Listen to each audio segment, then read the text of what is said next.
Impressive moves.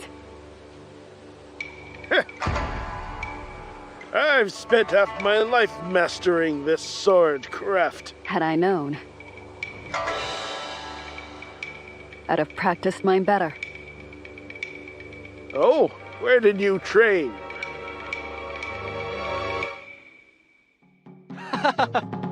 Great potential, this one. What tricks do you have this time? Color dazzles, sound obscures. Master's punishing you again, is he? Want to try? It's good! He has your interest at heart, you know? He just worries you'll turn arrogant. He has high hopes for you.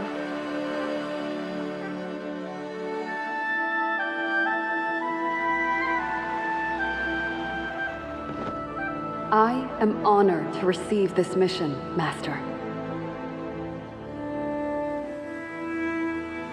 Heron, Hey, time truly does fly. The day has come for you to bear your responsibilities. I only hope I've grown wiser since those days. Seems I'll have more to confess next I visit their graves. Their graves? Then you are of the White Horse School? You remember us, eh? I am indeed a Taoist of the school. I have lost. You may do as you wish.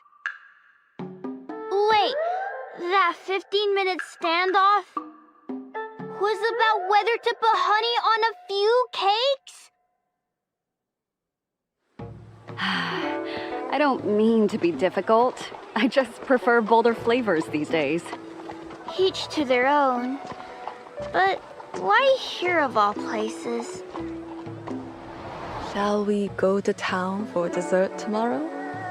Day's a little busy. At night, perhaps? Of course. Don't forget it. Just feeling a little nostalgic, that's all.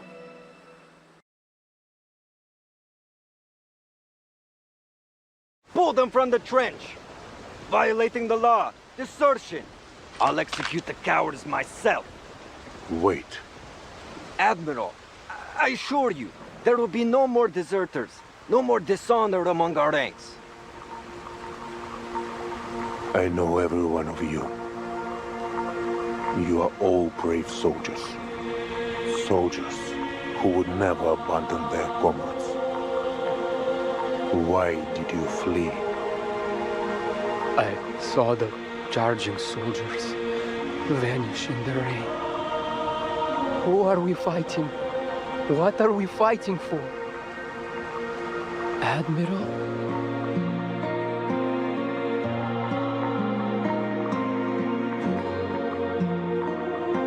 An eaglet who dares not leap from the cliff will never soar through storms and gunfire. Advance! Bring Xeno victory! Advance! We will witness the end of this war!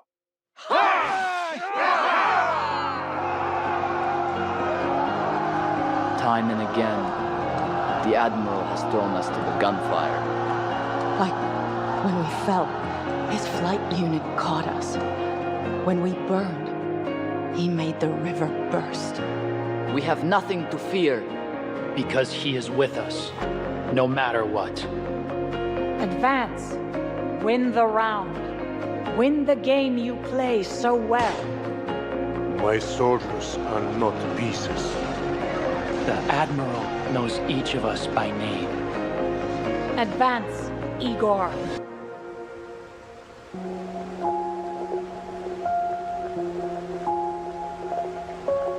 What next, Admiral? We live and witness the end of this war.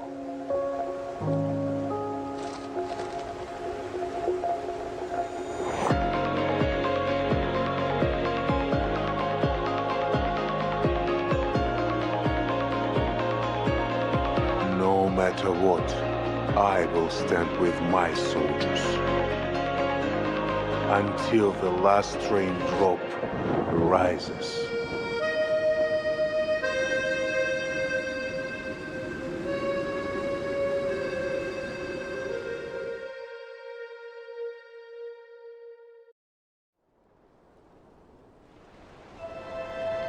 A knight's glory is earned on the field of battle. Prove your loyalty and justice in war. And earn your title through victory. Sacrifice is the forge of a knight's glory. That was once certain to me. Until I saw the horrors of violence with my own eyes.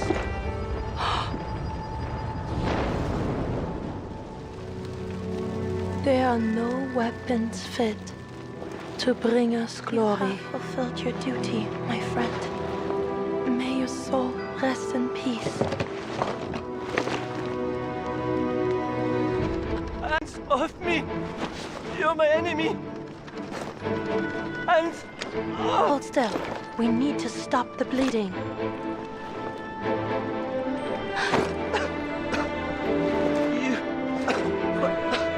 Why? Why did you save me? Life is priceless. And I will save every life I can from this war. To aid. To heal. And to protect. This is the mission I reclaim. To never give up. And to respect life.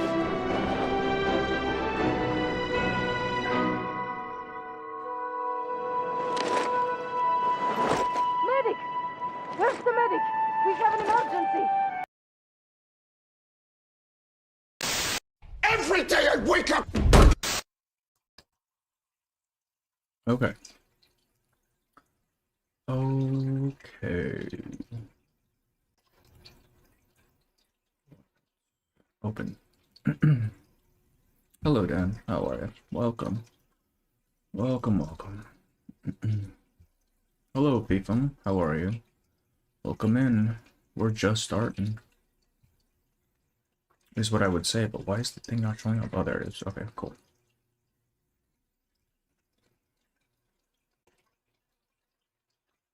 Okay. Yeah, we're doing Heron story today, because I'm maybe a little bit behind. Interrupting my train gotcha time. Damn. Wait, what do you mean train gotcha?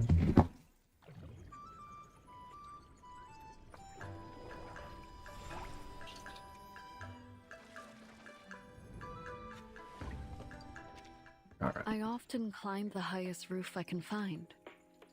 Watch this. Oh, I need to not be capped out. Just 2 runs should be fine. Hang on. Oh wait, oh shit! Wait, I gotta pull for the race. The guy. Let me actually no. Let me do this shit first. Gotcha game. There's also a train sim. Wait, what's it called? That sounds interesting. Straight to the point.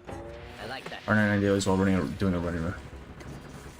Man, I couldn't keep up with him and listen, man. It's so time consuming. I'll probably come back when Still in Love comes out. But for now. Hey you, how are you? Welcome, welcome. How are you? Hello, Mass. Welcome in. Oh shit, okay.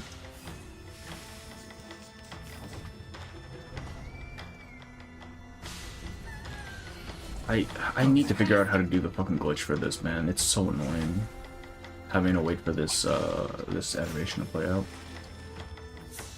Resonance Solstice. Hang on, let me get this up real quick. Oh wait, this looks neat. They're literally playing on the train tracks. What the fuck? Wait, that's interesting. Your request. Just use Ezio. I am using Ezio. I don't know how to trigger the glitch. Oh, literally just Ezio? Wait, okay, I'm gonna do a quick run after this. A bunch of new yeah, I need those actually. You played more of NTE? NTE I want to say for stream. I have been doing dailies and stuff, and honestly, I kind of like the vibe. I'm not too big of a fan of the combat, but I don't really know how the combat works. But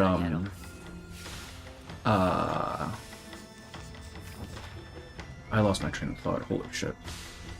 Oh right, yeah, the story I'm not too like interested in because I don't have high expectations for it. So that I'm just fine waiting to stream. So eventually we'll get to it. You have a lot of story. I do. I have her, I have Gutian, and I think Chung just came out, right? Wait, let me try to do a run real quick with just the boy. We'll drop the sun. Yeah, I saw that. I am so ready. I'm so glad Rebecca is free though. Because I was saving, because I'm like, I don't think I can pull both of them, but turns out I don't have to. Straight to the point. Alright, let's try this. So just counter? That's literally it? Into the darkness. It will be over before. Oh, that's a lot actually. Free at last. Yeah, I'm not gonna lie, I accidentally read peek from that. Yeah, she's dead.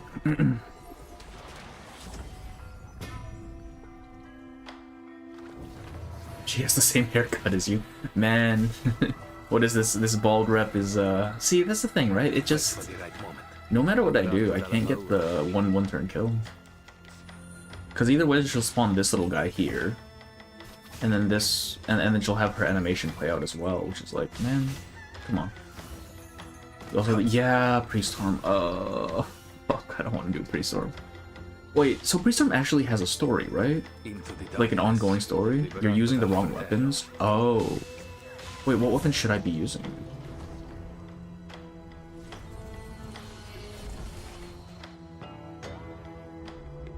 Because I just assumed this was his counter weapons. Oh, we're not over. Wait, okay, we'll try it one more time. First and second, okay. Does this in one turn, purple crystal. Really? Shit. Because I just assumed I think I haven't noticed you looking to pay me a visit out in the wilderness. What was that? First and second, right? Yeah. Okay.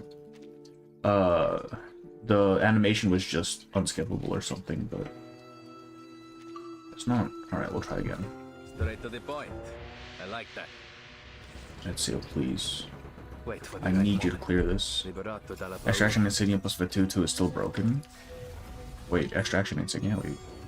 What is that? Mine skips it. There's a story, 2 cutscenes in the middle, so it's just text. Okay. Oh, alright. Alright.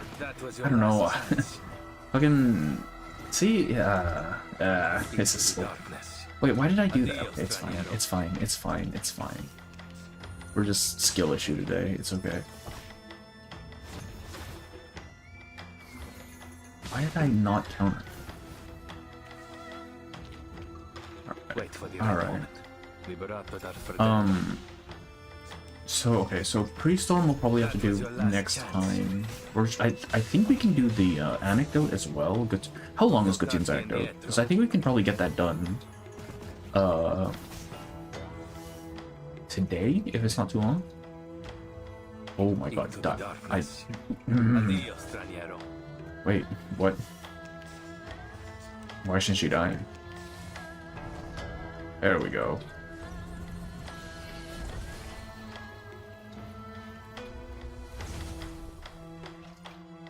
For the gold character, Lorenz, right? Aware of the I am aware of the controversy. Okay, I'm not gonna lie, I got spoiled. I got fucking spoiled because people on Twitter don't know how to tag their goddamn shit, man. I got spoiled on a pretty big thing, but man. And in regards to that, I think people are overreacting, I'm not gonna lie. Obviously I don't have the context for it, but I feel like people are just overreacting.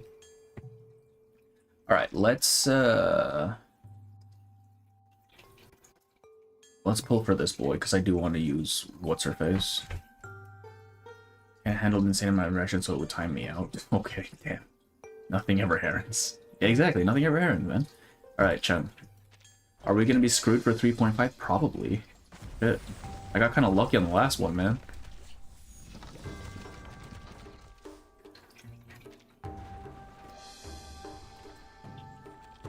Okay.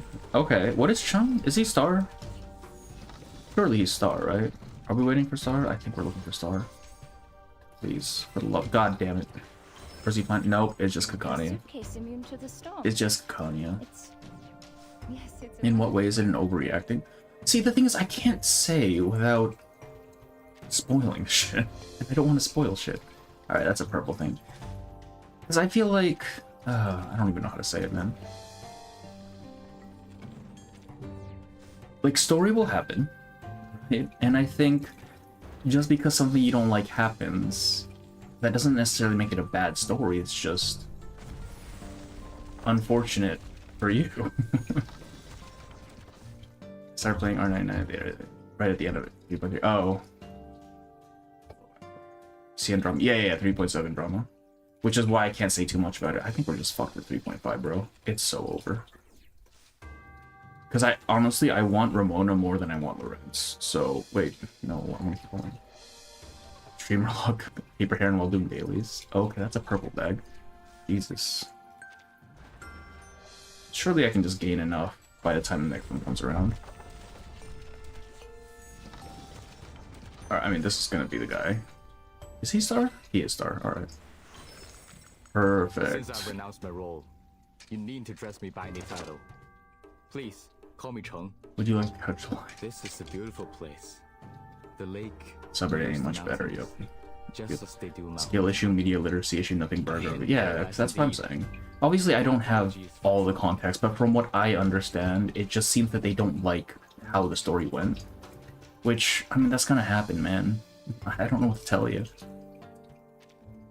I'm more scared for Silo because they spoiled that moment during the... Yeah. I worry. I worry for all of Silo's streams because for some goddamn reason, people in Reverse just cannot keep their spoilers to themselves. Holy shit. Like, the only reason I got spoiled was because someone didn't tag their shit on, or like spoiled link their shit on Twitter, so it's like, god damn it, man. Please, don't do this to me. Perfect. How much do I have left? Holy shit, wait, let me convert this real quick.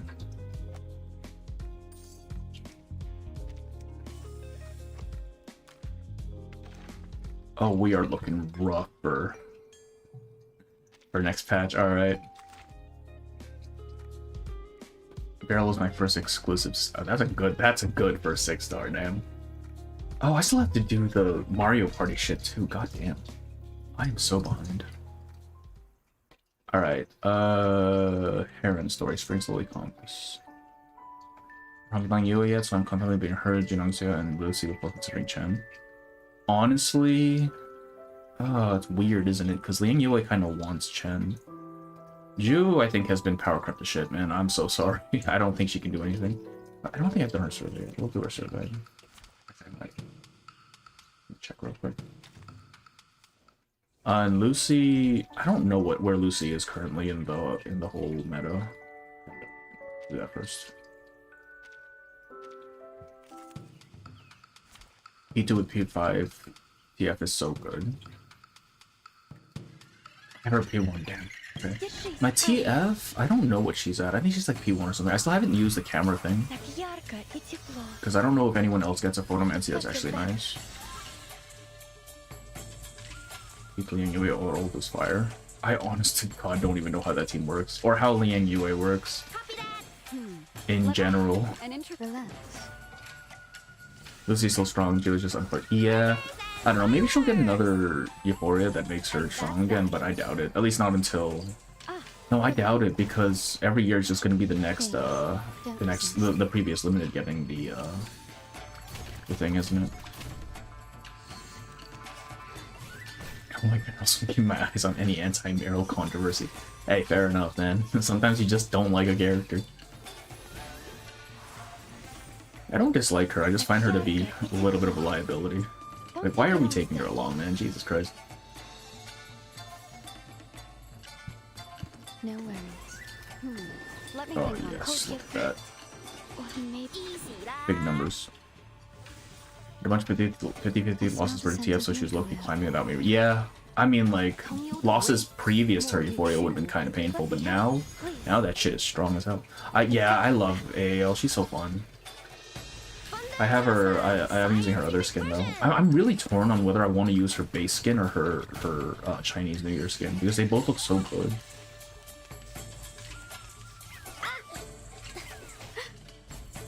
Choosing Ghostbusters 2016 not gonna be good. I've heard it wasn't great. The new one. I haven't seen the originals in years, man. I don't typically go watch movies very often. hold your breath. Heaven and earth are one. It's alright, Grandma Joe's allowed to rest. Yeah, I mean, I guess so. Like, I feel like they're in a bit of a weird spot with the limited Euphoria specifically, because for other characters, they can just give them to them whenever, right? Like second, third Euphoria, whatever. But for limiteds, they've already established a pattern of them getting them on, you know, the next limited character banner, which is a bit rough. Or not even limited character, the next year anniversary banner. 150-50 wins. Hey, hell yeah, man. Except for you. Released 50 years ago, appears not be. Okay. Wait, is it? Has it been 50? Wait, I think it actually has been 50 years. Well, I mean, it's not like I saw it when it released, but. Or maybe take a deep breath. Ghostbusters release. Oh my fucking god, it's been. It has been 50 years. No, 40 years. What a bloom. That's insane. Let me help, please. Right, I saw it in the 90s, man. It's not too much. That's not too old, please. And I saw it again in the early 2000s. Like, come on.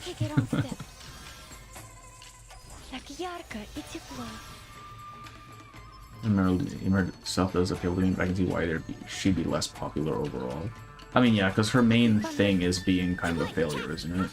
It's like her whole draw. I don't even know what TF does. I know her attack card gives you an extra action. I don't know what her heal does, besides just healing him.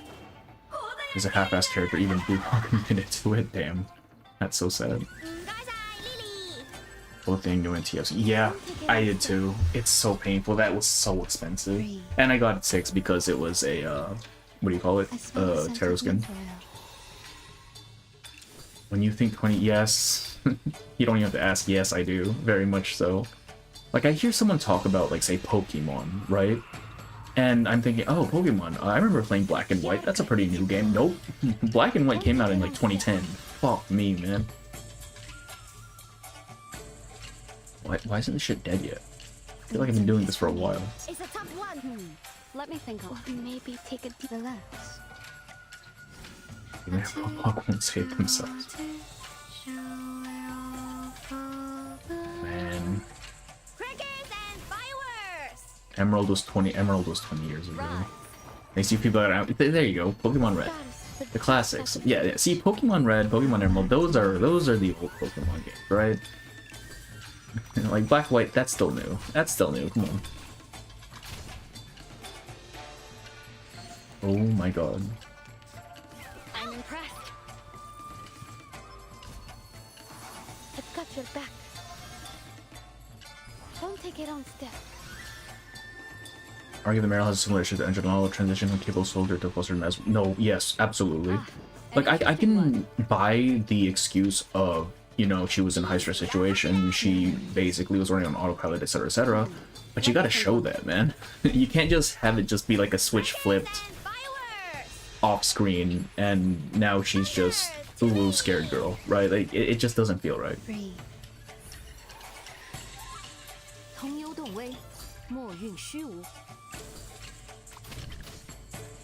I don't get those numbers on my Heron. I don't know I don't know how to play this fucking game. Own my Pokemon Yellow, holy shit. Might replay it later. Does it even still work? Because like the cartridges run out of battery, right? I'm fine with Meryl Failgars. Yeah, that's true. That's true. I just wish she was written better. Same with like Jew as well.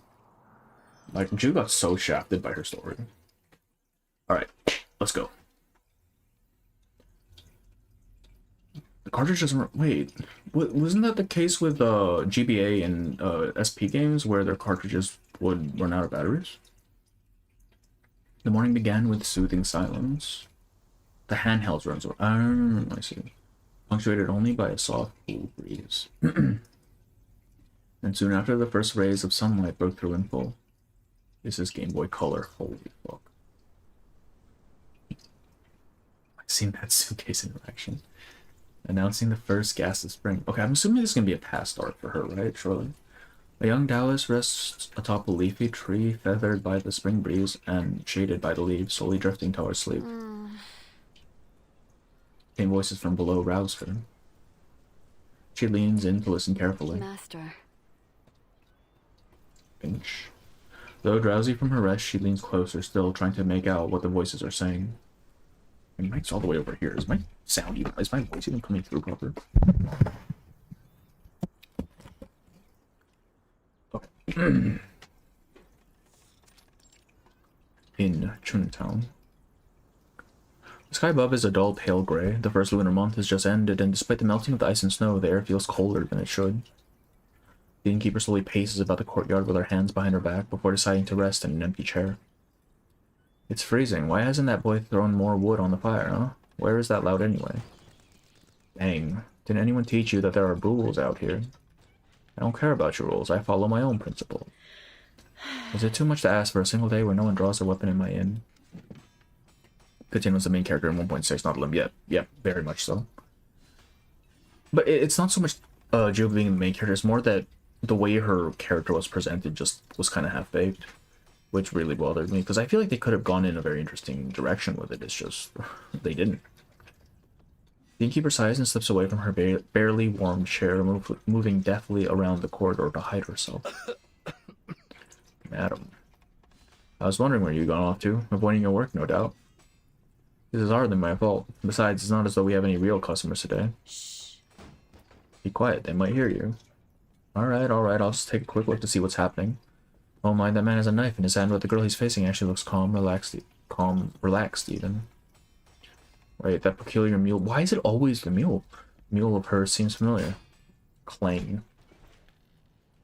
The innkeeper pulls the curious waiter back down and glares at him. What are you doing? We're trying to get both of us killed. Please don't break my elm tables and chairs. I only bought them this winter. Why must they start a fight just as we're closing for the night? A sudden yawn comes from a forgotten corner. Closing time already? Oh, she's not even the one fighting, alright. The young Dallas in red lifts her head from her arms. A crease from her sleeves has left a faint mark on her cheek. She stands up and brushes off her clothes, but looks reluctant to leave.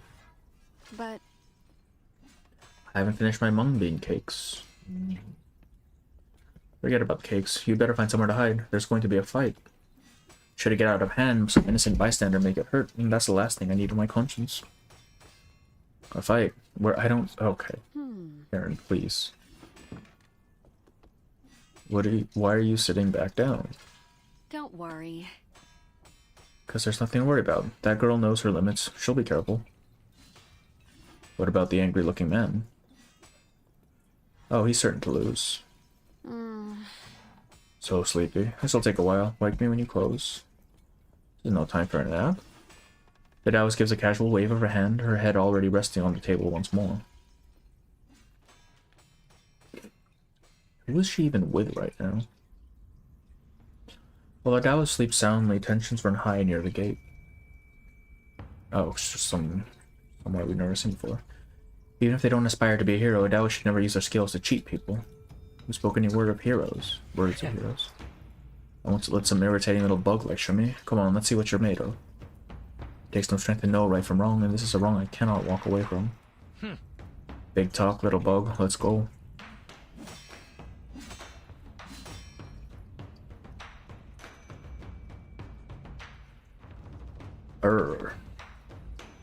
The man pushed back a step into the courtyard, nearly topples before stepping himself. Bug is waiting. Come on.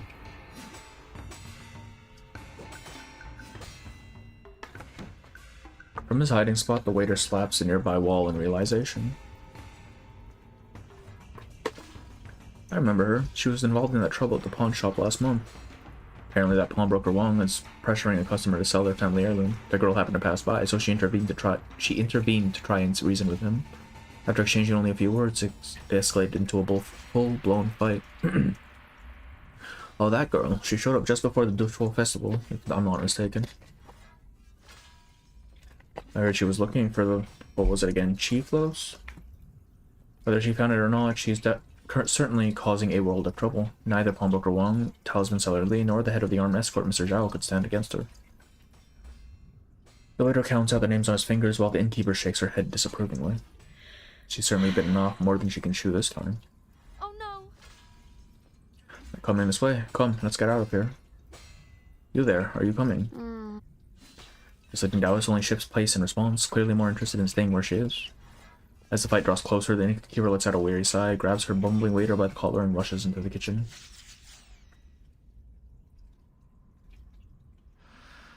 So you've got a few tricks up your sleeve after all. Not bad.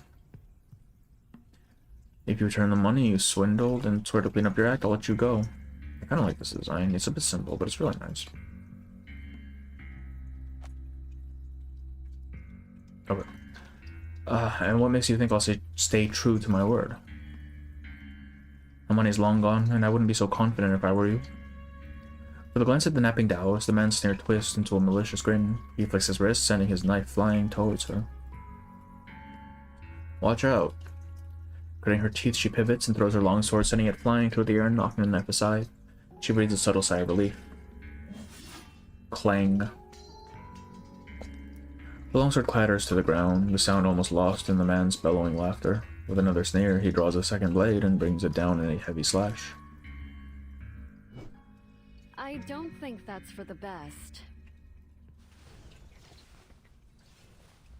The blade stops mid-descent, its edge caught between a pair of fingers. She's just aura farming, holy shit. While she coats the Taoist's fingertips, she turns and smiles at the stunned girl. Apologies for interrupting, I'm sure you can handle them yourself, but I just hate it when people don't play fair. Hey, Vanstein, how are you? Welcome, welcome, welcome. My cake! Oh no. She swiftly brings her index and middle fingers together, tracing a sigil in the air. At once, the blade-knocked cake sails back onto the table. That was close. Boom. The Taoist. The man looks her over and notices the white jade sword at her side. So you had a powerful master waiting for me, did you? Powerful master? Who? Where? Nothing but a fraud. Despicable little bug. I know nothing of her. Okay, so she dies, right? Surely. She has the mule, and now Heron has it, so she definitely dies. I really only came for the cakes. Trouble showed up, so I stepped in. Nothing more, nothing less. But I like this little green that peeks out here. It's a very nice contrast to all this red. Now that you've stopped, perhaps you can talk this out like reasonable people. The man lashes out with another strike, harmlessly cutting through the air above the Taoist's head. Not a talker, I see. Cool. The white sword is broken already, then.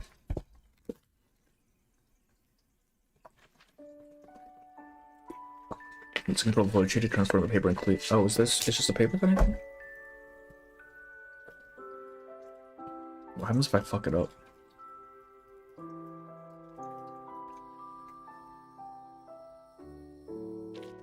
It did. Oh, okay.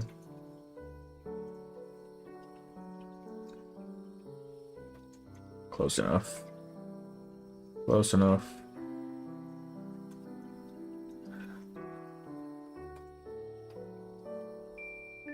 Look at that. Use a cheat tech to cut out the details. Yeah, buddy. Success. Red paper swallow flutters in the air, spins twice, and comes to rest on the tip of the man's knife. Is that all you've got? The paper swallow teeters on the spot. Oh, my mistake. Haven't done this for a while. Now. What's wrong? What's happening? What's wrong? The man only stares, dumbfounded, as the swallow snatches its knife by the hilt and flies off with it towards the gate. My knife. You too. Fine, you and your master win this round, little bug, but don't let me see you in front. What do you mean, don't let him see you? Brother, you lost. Not to worry. What a coincidence. I was planning on moving on anyway. Hmm? He's gone. I wonder if he heard me. Adele sits back with a yawn and a lazy shake of her head, her eyes turning to the girl's mule. Your mule. Perhaps you'd like to tie it up. Oh, right. Gathering herself, the girl affectionately pats the mule's ear and ties it to a pillar. That was rather hairy. Thank you for dealing with that brute. My name is Pip, by the way. Would my rescuer be so kind as to give me hers? Think nothing of it.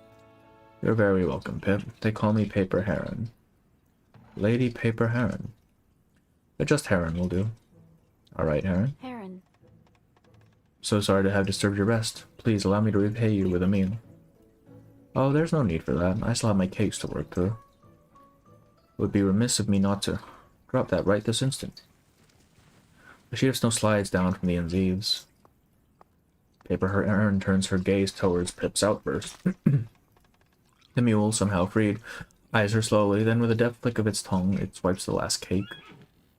Oh no, this fucking mule, man. Did your mule just... I swear to you, I didn't tell him to do that. Right, not to worry. So you said something about buying me a meal.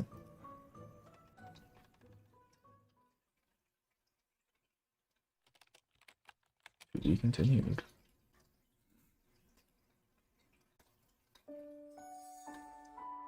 Mountain in her memory.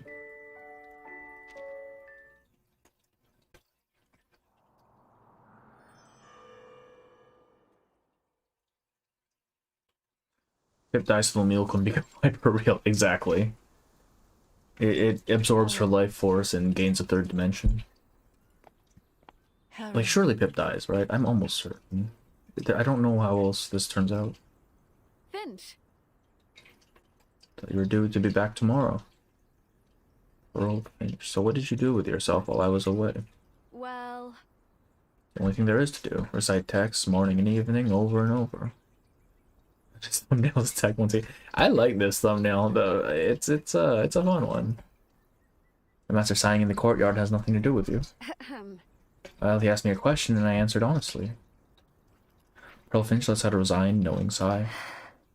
Answered honestly, and what might that answer have been exactly? Yesterday, before the morning class, Master went to his long lecture as always, and then asked each of us about our plans for the future. Brother Young's aspirations are the same as always. He dreams of mastering the art of the blade, wants to carry the White Horse School's name far and wide. Well... You can guess what Master said to that. Our school's sword is not a tool for violence. What do you think, eh? Not a bad impression, eh? Well, you would know how to do it. You're the one who puts that look on his face most often. Then Brother Sun stepped forward and said all who practice Taoism ought not to disrupt the natural flow of things, but rather tend to their own minds. The very idea passed down from Ancestor Lu. In other words, when one's mind is tranquil and free of distracting thoughts, all things between heaven and earth will become one with it. Master got so angry he did that thing where he paced back and forth with his hands clasped behind his back. Oh, what am I to do with you all? Finch. That's exactly what Master said. Paper Heron clears her throat and puts her hands behind her back. Your honesty is commendable. However, you have chosen narrow paths, ones lacking true vision or growth. Pearl Finch, your senior sister, however, possesses a more expansive vision. You would do well to look to her as your role model. I was so happy for you hearing such praise that you caught me off guard when you suddenly asked me to share my own desires. You told him you want to go down the mountain and sell mung bean cakes, didn't you? How'd you know that? That the young greeted me with the news before I even stepped through the gate. Paper Heron, Stern Senior, finally smiles. If I recall, it was Tao Su last time. Why turn to mung bean cakes? Well, Tao Su are much too tricky to make. I'd never get the crust crisp enough.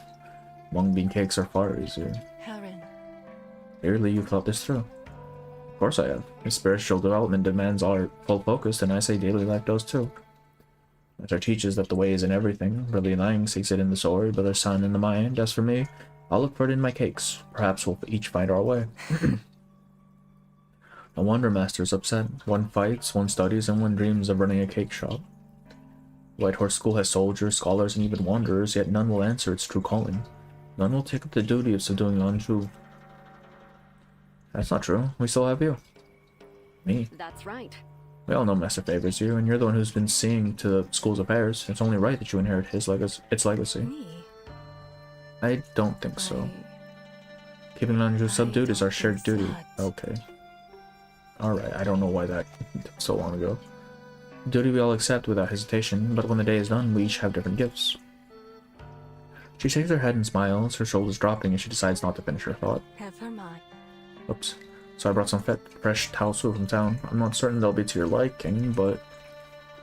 Paper Heron's hand darts out, retrieving a Taosu with masterful precision. She takes a bite, and her expression melts with satisfaction. The heavens above, this is the taste. Why do mine never taste like this? This confirms things. For me, the way does not lie in Taosu. It only lies in mung bean cakes that I shall discover, It is only in mung bean cakes that I shall discover my path there. Perhaps wait until you find some try some tomorrow before declaring your life's new mission. Finch. Tomorrow? What's so important about... Wait, do you plan to take me down the mountain? Not for fun. You've got some business to attend to down there. In the future. And only if you promise me one thing. When the master asks what you desire, please stop telling him you want to sell paper cuttings or snacks. Alright, fine. I shall tell only you. He has high hopes for you. Why? It hurts him to hear you say it. A ladle of hot oil splatters over the tofu, releasing the sharp aroma of spring onions and chili that hits the customers immediately. This tofu, is it supposed to have this white fuzz? Ugh. Don't worry, miss. This is a Hangzhou specialty. Call it hairy tofu. You won't find it anywhere else, please. It tastes incredible. Heron, you must try oh, okay. Well, it's alright. Not too different from the tofu I have had before. She can't taste things, right? Unless this is... No, this is before the fact. Yeah, she still can't taste things. You don't like it. Let's get you something else. That's alright. Don't you fret. I'm just being picky. No, I promise you a good meal, so a good meal you'll get. Excuse me, may I have... But... You want more, but you've already ordered 8 dishes. Alright. Oh, would you look at that? I gotta say this because without context it doesn't make sense, but if you make a thumbnail for Prestorm, make Enigma play bowling with old Rick. Alright, sure. I would... Oh god, I would need to find a thing for that. Sure, yeah, we'll do that. Pip glances at the full table and hesitates. Heron. It seems none of these dishes were to your liking, Heron. Will you still help me? Paper Heron can't help but laugh. Generous to me despite my picky habits. It'd be wrong of me not to. You mentioned something about Lanzhou, correct? Uh-oh. Uh-oh. I think... We're both Taoists, so you must know the story. The one about the Hangzhou immortal who sealed the beast away. Well... Yes, I know it, and you want my help dealing with this beast, eh? That won't be an easy task. Pip is startled by her directness. Of course not. We don't have that kind of strength. What I wanted to ask was, are you familiar with chi stagnation? About that... In a manner of speaking, yes, though I'm not certain we're thinking of the same thing. I've only heard my elders mention it, so please correct me if I'm wrong. That's alright. Go ahead, tell me what they said. The beast was subdued, but its influence on Hangzhou remains, causing some places to suffer from stagnation in the flow of chi. I was told the danger varies. Sometimes it's little more than a tremor, sometimes it causes mountains to crumble or rivers to change their course. But no matter the scale, it cannot be ignored. Left to fester, even minor stagnation can spiral into a catastrophe. Indeed. Sounds about right to me, though few possess this knowledge. Those touched by the Immortal's power are rare. The Immortal? Oh, you mean the Taoist who once subdued Lanzhou? Yes, that's right. About 200 years ago, one of my ancestors passed near Zhou County and was fortunate enough to receive guidance from that very same Immortal. Of course, we don't come close to their level of skill, but we can still discern a thing or two through the flow of chi. 200 years. Bro. They say for an Immortal, a century is but a moment. Anyway, while I was passing through, I noticed signs of stagnant chi flow nearby, enough to tell me it could be serious. Would you help me investigate them? I swear, if you help me, I'll come to your aid whenever you need it. I don't know if I'll be of much use to someone like you, but I'll do whatever I can. Sure. Alright. You mean to say... You've agreed. Just like that. Paper Heron drums her fingers on the table. That's right. Well, you know what they say, destiny brings people together. And it seems in our own ways we're both bound to that immortal. A rare touch of destiny that most encounter in their lives, wouldn't you say?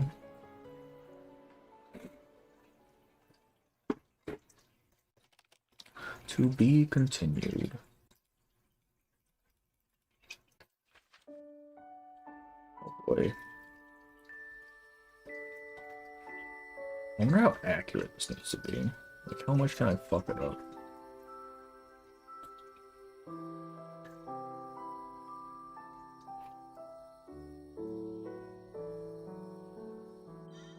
Oh, that counted. That's crazy.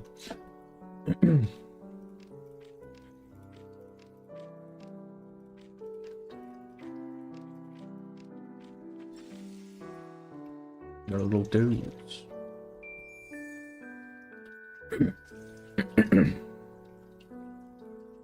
Repeat, yeah. Portward bound.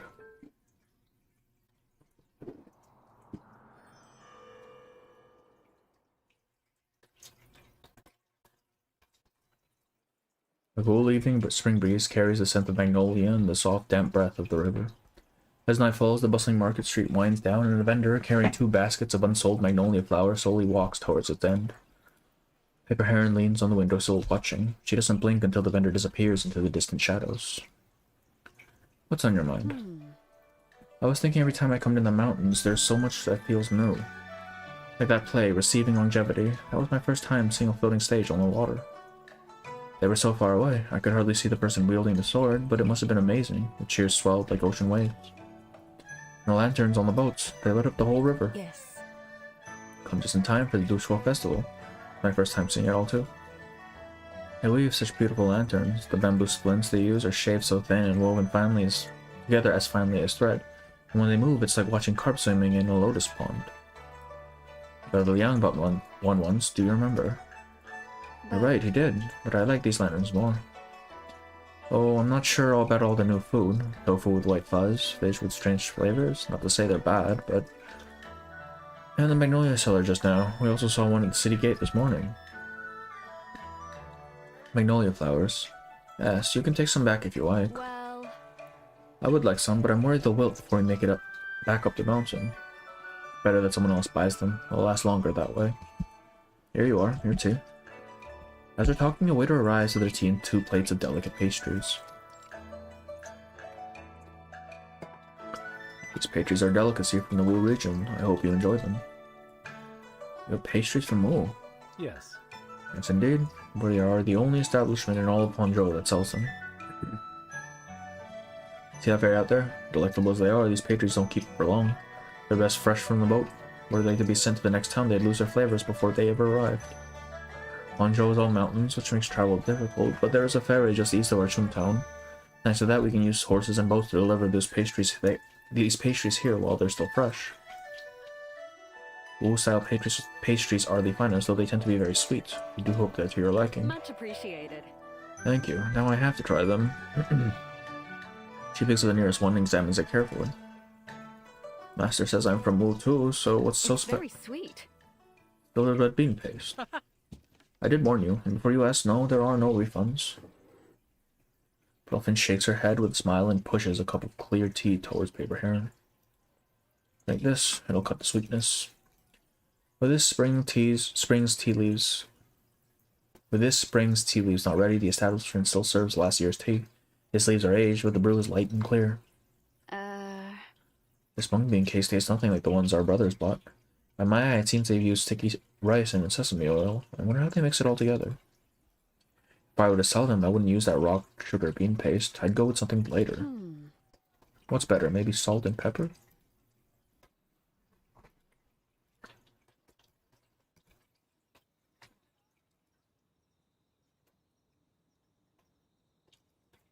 What's happening?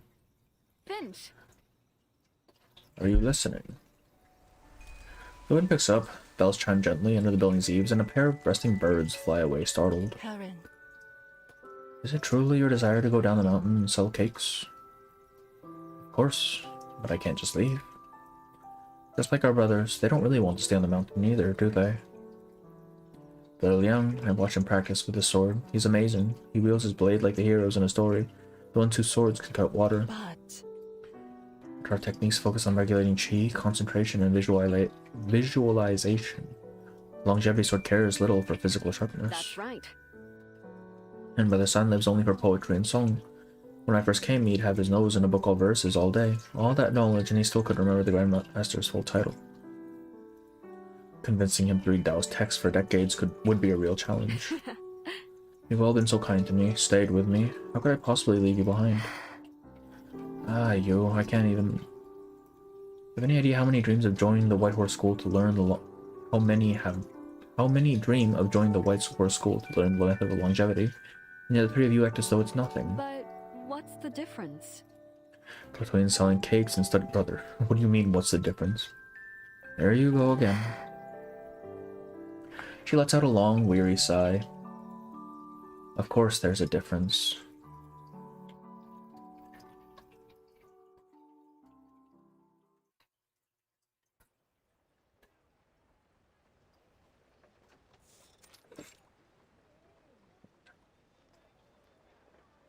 Half melted snow leaves the ground slick with mud.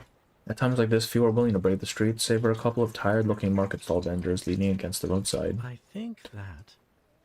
I reckon we should head to the big fair in Zhu County next year. What's the point of staying in Zhu Town? I'll think about it. What is there to think about? Look around. The town's empty. The only way to make money here is by depending on travelers getting into some shady business, and the second is not an option for us. I know, but my family has lived in Chuntown for generations. Leaving isn't as easy as all that. Not like it's any different from me, but you know what they say. A transplanted tree dies, but a relocated person thrives. Suddenly the sound of hooves cuts through their conversation. May I ask? Can you tell me how to get to the East Port? East Port? I could tell from your accent that you're not a local. If you're going to the Zhu County Fair, then the port is the wrong direction. That's quite alright. I'm not heading to Zhu County. Forgive my asking, but why are you going there alone? That place is all but deserted. Not to worry. Oh, I'm not traveling alone. I have a friend with me. She forgot the way, see? So I thought I'd come back to ask for directions. Excuse my friend here, miss, but what you do or where you travel is none of our business. See the Paifang ahead? Go past it, head straight east, cross the woods to the river, then follow it downstream. Much appreciated. She bows and turns to leave, but stops short, remembering something. One more thing, does the East Port have a ferry? Yes. It did, once upon a time, but it's been empty for a long while. I see. I thought as much. I believe I've traveled on one there before. You must be joking. Even in my grandfather's time, the ferries were deserted. When could you have possibly traveled on one? I don't know if she's doing it on purpose, or if she genuinely can't tell how long it's been.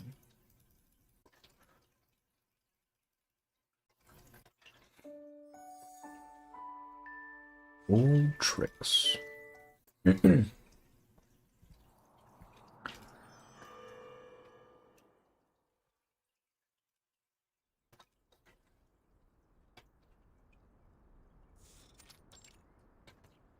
Forest Town. Melting snow lies thick, soaking last year's fallen leaves and branches. Pip slogs ahead through the mud, pulling her mule behind her. I thought the path would be easier once it warmed up. We can take a breath here if you like.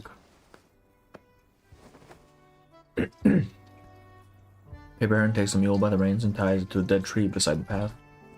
Why is that? Is there a reason you don't ride your mule? Hearing the question, the mule looks up at the Taoist and drops its head and continues its search for seeds under the leaves. Because he isn't mine. The chief's stagnation we're seeking stems from somewhere near an old man's house near the East Port. I wasn't able to fully explain what chief's stagnation is to him, still he understood I wanted to help and insisted on giving me this mule. But until I finish what I came here to do, I can't accept his reward. She's very straight-laced, isn't she? Pip affectionately pats the mule's back. Winnie.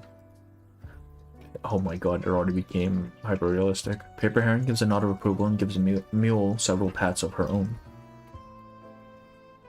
You're right. It's the proper way to do things. Winnie. Heron, you said you've been to Eastport before. When was that? I don't remember. I don't recall exactly, but I know it was very many years ago. But... You don't appear to be much older than I am. well... And how do you know I haven't used a technique to preserve my youth, huh? Or that I might draw power from the moonlight, apply Storax ash to my face every night, or drink a specially brewed tonic made with the purest water? Really? Which one is it? What's your secret? None. You're so gullible, I can't help but wonder how your family allows you to travel alone. I don't think that was called for. Damn, Aaron. Cough. Heron. I think I've rested enough. Time to move. Maybe we can reach town before dark. Pip looks around, her gaze darting between unfamiliar landmarks. But... I think I'm lost again. Through the woods to the east, right? Which way is east? Heron. Is it east to our left or right? An hour passes. Maybe she's lost her sense of... Yeah, that's what I'm assuming. Or she just... like, the days just kind of blend together.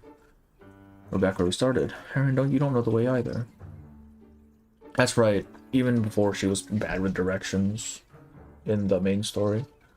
I always followed my seniors. I never had the need to learn how to find the way myself. Well now... But since we're looking for the chi stagnation, perhaps I can come up with a different solution to help guide us.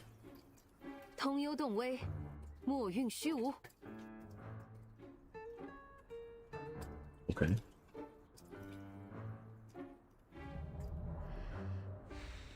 Paper Heron opens her palm and blows, her breath gently lifting a paper swallow to the breeze. It wobbles in the air for a moment before tilting its head back.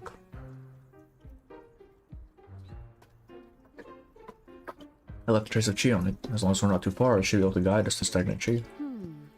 My only hope is that we haven't wandered too far. But...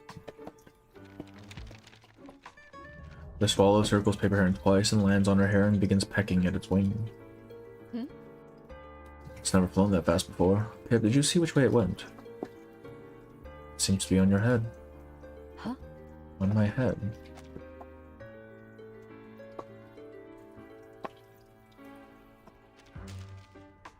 She pauses and retrieves the paper swallow from her hair. Cupping it in her palm, she brings it up to her eye level. The swallow remains still, all previous signs of life absent. For a moment, Paper Heron sighs. Now. I understand, it's no fault of yours, but we need you to find something else. Whispering to the swallow in words Pip cannot understand, she swiftly sketches signs in the air with her index finger before clapping softly. Go. The swallow scans its surroundings and flaps its wings and drifts towards the brush on the right. What do you think, eh? Not a bad trick, eh?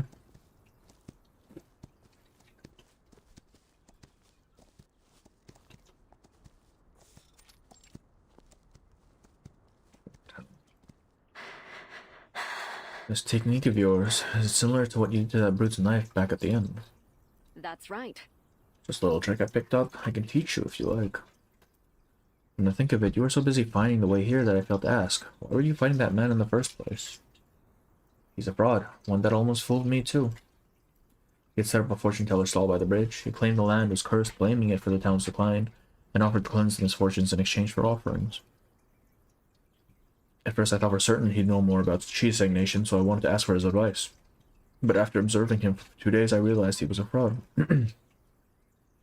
He had enough skills to convince the villagers, sending dead leaves spinning in the air, making pebbles float, that sort of thing. But when I confronted him, we'd hardly spoken a few words before he'd drawn his blade. I see. But before you fought, did it ever occur to you that you might lose? I wasn't about to stand back and let him swindle those poor people out of their money. Besides, you can only be sure of victory if you fight. And what was your plan if you didn't win? I figured someone like you would step in and put things to right. Okay, alright, that's not exactly a plan, man. But if there wasn't anyone, then she fucking dies. Paper Heron moves a dead branch out of his path. Thank you. If I'd failed, I'd have retreated. There'd be no shame in losing, and when I'm older and stronger, I would return and win. When I'm around your age, I doubt I'll lose to anyone. My age, that's a lot further away than you might think. But I have to say, your strategy of retreating when you can't win is truly a Taoist act. Follow the heart and accept the natural way of things. Pip walks a few steps ahead in silence, eventually speaking with her back still to Paper Heron. Heron, That fraud spoke lies, but his words about the town failing both seem true. The old man who gave me this mule said Chuntown was once a bustling place. Now it's only lively during the big fair in Zhu County nearby. Stagnant cheap flow make so many lives go wrong. perhaps. Maybe. Plants die, water turns foul, animals leave. It all can happen, but we need to see for ourselves. Many things can change a town's fortune. Ever since I came down the mountain, I've tried to right wrongs, fight when I see injustice. I've even exposed a few cheats along the way. Pawnbroker Wang forced low prices and exploited the townspeople. I argued with him. Qian Shuli deceived his patients by selling incense ash as elixirs. I called him out. And Zhao, head of the armed escort, let his men bully the merchants, so I fought him too. But nothing seems to have changed. Maybe I just don't know enough yet. If I were like you, or even better than you, that wouldn't change anything. You have a good heart, Pip, and your mind is in the right place, but there are some things no one person can do. Great skills can make a dead tree sprout and a flower bloom for 100 years, but no one can return to a spring that has already passed. All things flow as they will. Pip Heron suddenly tilts her head, listening to something in the near distance, then she smiles. Never mind. Forget it. Let's just focus on what's in front of us. Listen, do you hear water?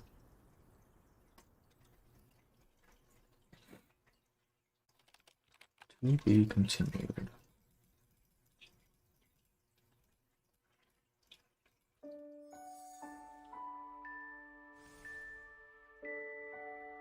Withered grass.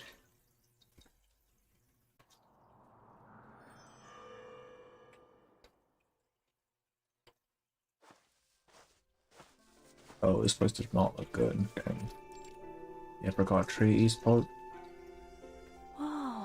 Your paper swallow is amazing. Hmm? Is this really the Eastport? It looks nothing like I remember. Quite different from the town, too. Frost still clings to the trees near the water, barring signs of life or greenery. Ahead, the river moves slowly, cutting its path through stretches of dry grass and sandbars. Near the door of a tall, worn house, an old man with white hair and a beard stares at one of the dead trees. I was just thinking the same thing. What do... Suddenly, the mule lifts its head and brays, then, without warning, it charges forward. Don't be so impatient. You're back. Did I tell you to accompany this nice young lady? The mule stops beside the old man. It seems more comfortable here with you. I only want to do the right thing, sir. There's no need to give me anything in return. No, what would an old man like me do with a mule anyhow? You're a strong, good fellow, aren't you, boy? You'd be wasted with me, don't you think? Winnie. This fucking old man. I see. I know, I'll miss you too, but this is for the best. Once, many people passed through here. I made enough to feed you back then, but now... Well, I'm sorry, I can't anymore. He gently strokes the mule's ear and sighs. Look at me, going on about a mule. What brings you back so soon? You can rest assured, sir, help has arrived. This is Paper Heron.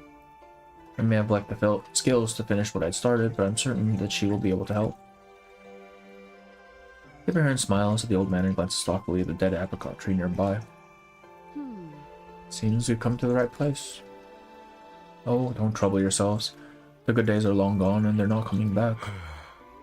Madam, I apologize for getting you involved in this nonsense. It is not nonsense. There's a strong wind in the air. If you're to stay, please come inside to talk.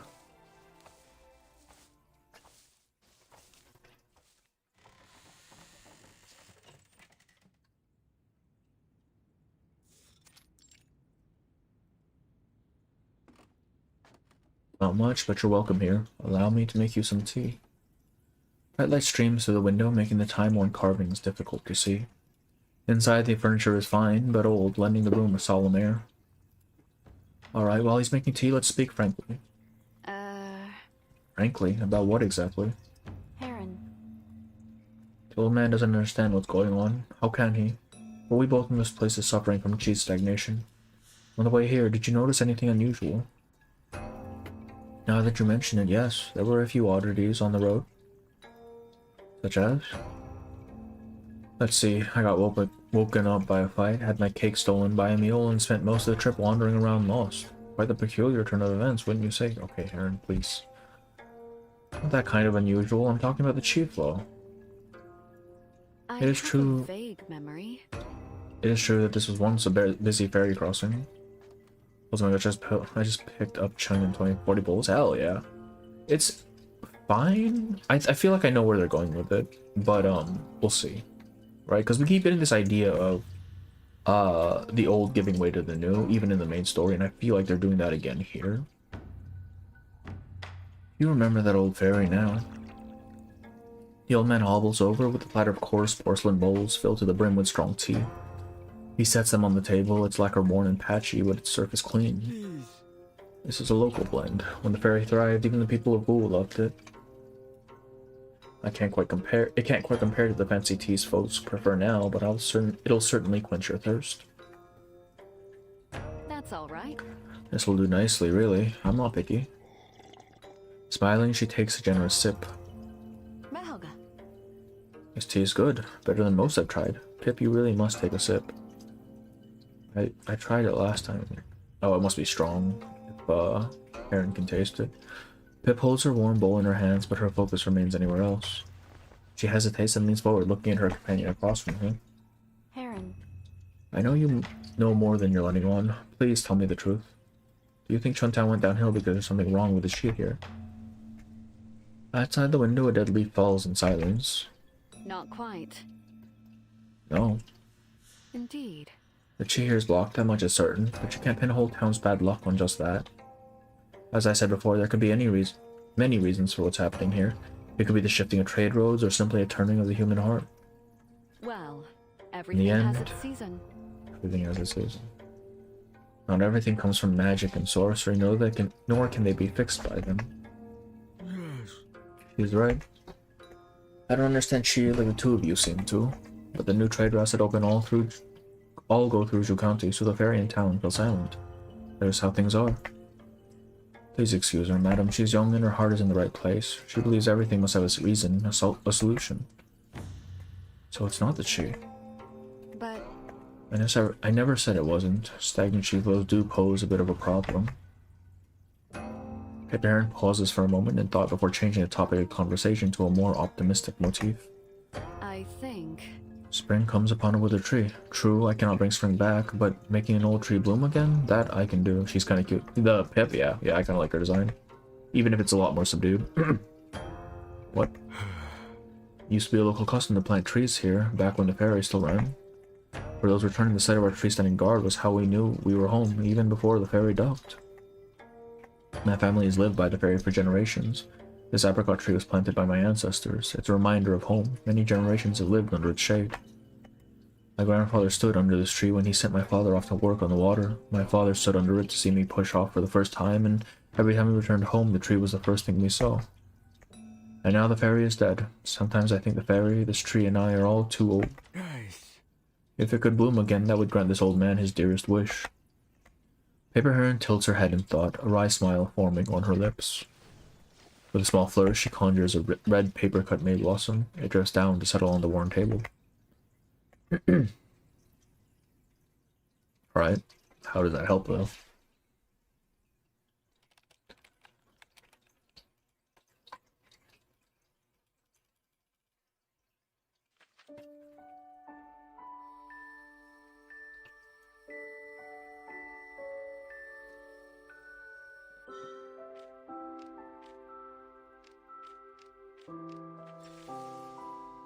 Yeah, buddy. Sorrows of a distant past.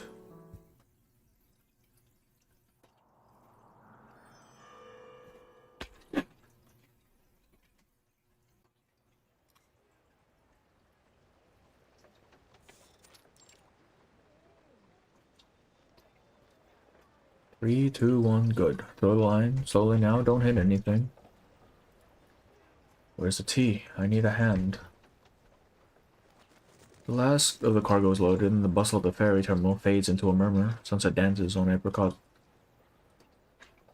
Sunset dances an apricot tree shadow on the water, while a white bird glides over its golden surface. This is the place with cheese stagnation. Seems normal to me. I was expecting crumbled mountains and barren earth. No wonder Master's mad at you. You only hear what you want to hear. What you're describing is the chaos of G when Lanju awakens. G stagnation is entirely different. Ah yes, that's right, I remember now. A place suffering Chi stagnation is effectively sealed shut. Nothing in it changes, grows, or dies, right? Close, but not quite. To seal away Chi altogether would require a very powerful artifact. Like Master's Sword. Oh, Heron, always drawn to the most peculiar things. More often, the life force in such places quietly fades away. You might not notice it at first, but over time, this decay becomes evident. That sounds serious. Be major or minor, a mountain might collapse, or a small patch of grass might wither. No one can predict what will happen until the signs appear. Ah, I see. So the whole town could suffer a serious disaster, or just... Pearl Finch? Oh yeah, she's, Heron Sr. She glances up at the apricot tree she leans against. This is a flashback, basically. This apricot tree here might not bloom again. Yes. Either way, we should act before any trouble arises. Better to be safe than sorry. I've not been paying attention to what's happening. So basically in present day, or I mean not present day, but like current time in this story, Heron is trying to help Pip fix the stagnant Chi, and sometimes you flash back to Heron back when she was still at the White Horse School, and Pearl Finch is her upperclassman essentially. It's nothing too serious, but it's hard to get rid of it for good. It's hard to rid it for good. It only cleansing now and then. Really, that's great. I mean, good. Yes, I can help you whenever you come down the mountain. But any thoughts on when you'll be coming down next? The older Taoist looks at her, amused. I think Pearl Finch was like this cold turkey. See, that's the thing though, because they mentioned two other dudes, but they have fairly normal names. One is Liang and one is Sun. It's just these two for some reason. By then you'll be able to travel on your own. You won't need to follow me. 200 years? 100 years ago, this was wild land, you know. No one lived here. Now it's a port with ferries and traders busying its waters. Who knows what it'll be like in another 200 years. Everything we see. The waters and fields will remain, but the sights will surely change. A river breeze blows along the water's edge, knocking a few white and pink petals from the branches. Paper Heron catches one, holding it up to examine its dry, yellowed edge. Letting it fall to the ground, she turns her gaze to the treetop. 200 years. This tree could grow to be as tall as the May tree at our school. Perhaps. If it's lucky, if no axe cuts it down, if no disaster strikes. Or in 200 years, it could be forgotten.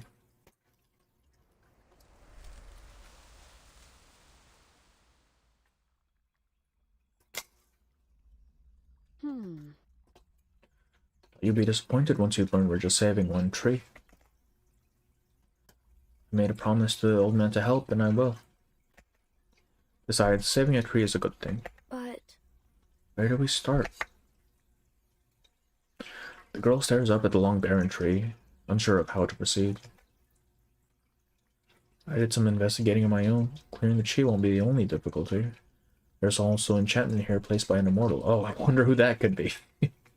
Damn. I think This immortal saw the problem and placed the enchantment to clear the chi. Clever, but over 100 years have passed. The enchantment has decayed, letting the chi stagnate once more. How am I supposed to fix an immortal's work? Well... that's alright. I know how. You do.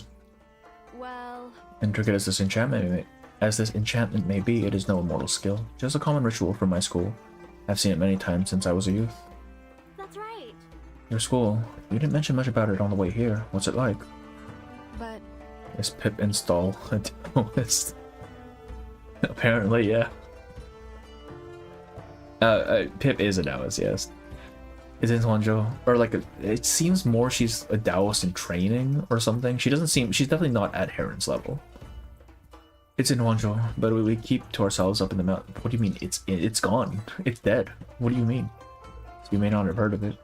Hey, Magdalene, how are you? Welcome, welcome. We're doing Heron's story right now. Sounds like a nice place to learn and grow your skills, away from the world. What a cursed thumbnail. Hey, I like that thumbnail. That's a good thumbnail. What do you mean, man? Not exactly. My master once said that in the old days our seniors often descended the mountain. There's even a tale of a sage asking the head of our school for guidance. But that was long ago. No sect lasts forever. As for the students, they must all be skilled cultivators of chi, like you. Well, no, they're dead. Like me? Yes and no. Each of us walked a different path. It's just a bunch of herons. Exactly, it's just a bunch of herons. I was the last to join, see, and I've always been a bit of a handful. Still, they all cared for me. Paper Heron that a Baronite is making for Lobotomy Corporate. Hell yeah. Father the Young was impatient and quick-tempered, always training the sword. He didn't quite fit the image of a master, more like a storybook villain. He ventured down the mountain more than anyone, loved meddling in other people's affairs.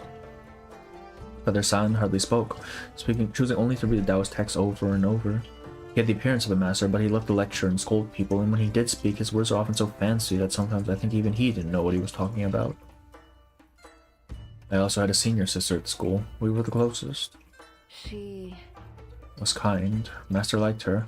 Whenever there was trouble, we went directly to her, and if Master was going to punish someone, we'd ask her to intervene. But she didn't quite fit the image of a master either. Master and Tails are always ill-tempered, but not her. Another river breeze ripples the face of the water, and several dead leaves float down from a bare branch. Heron. Paper Heron seems totally lost in the branches of that apricot tree. Sorry, I was lost in thought. And the character with the strange name is Gutians, who changed his name to a species so that it wouldn't be forgotten. If we apply this to human, who's last? Yeah, just someone named Human, yeah.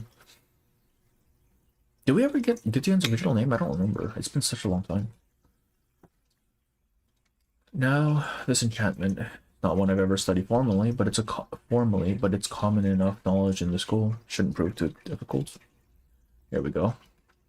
Paper Heron puts two fingers together, takes in a shallow breath, and releases, white chi swirling at her fingertips. Whoa.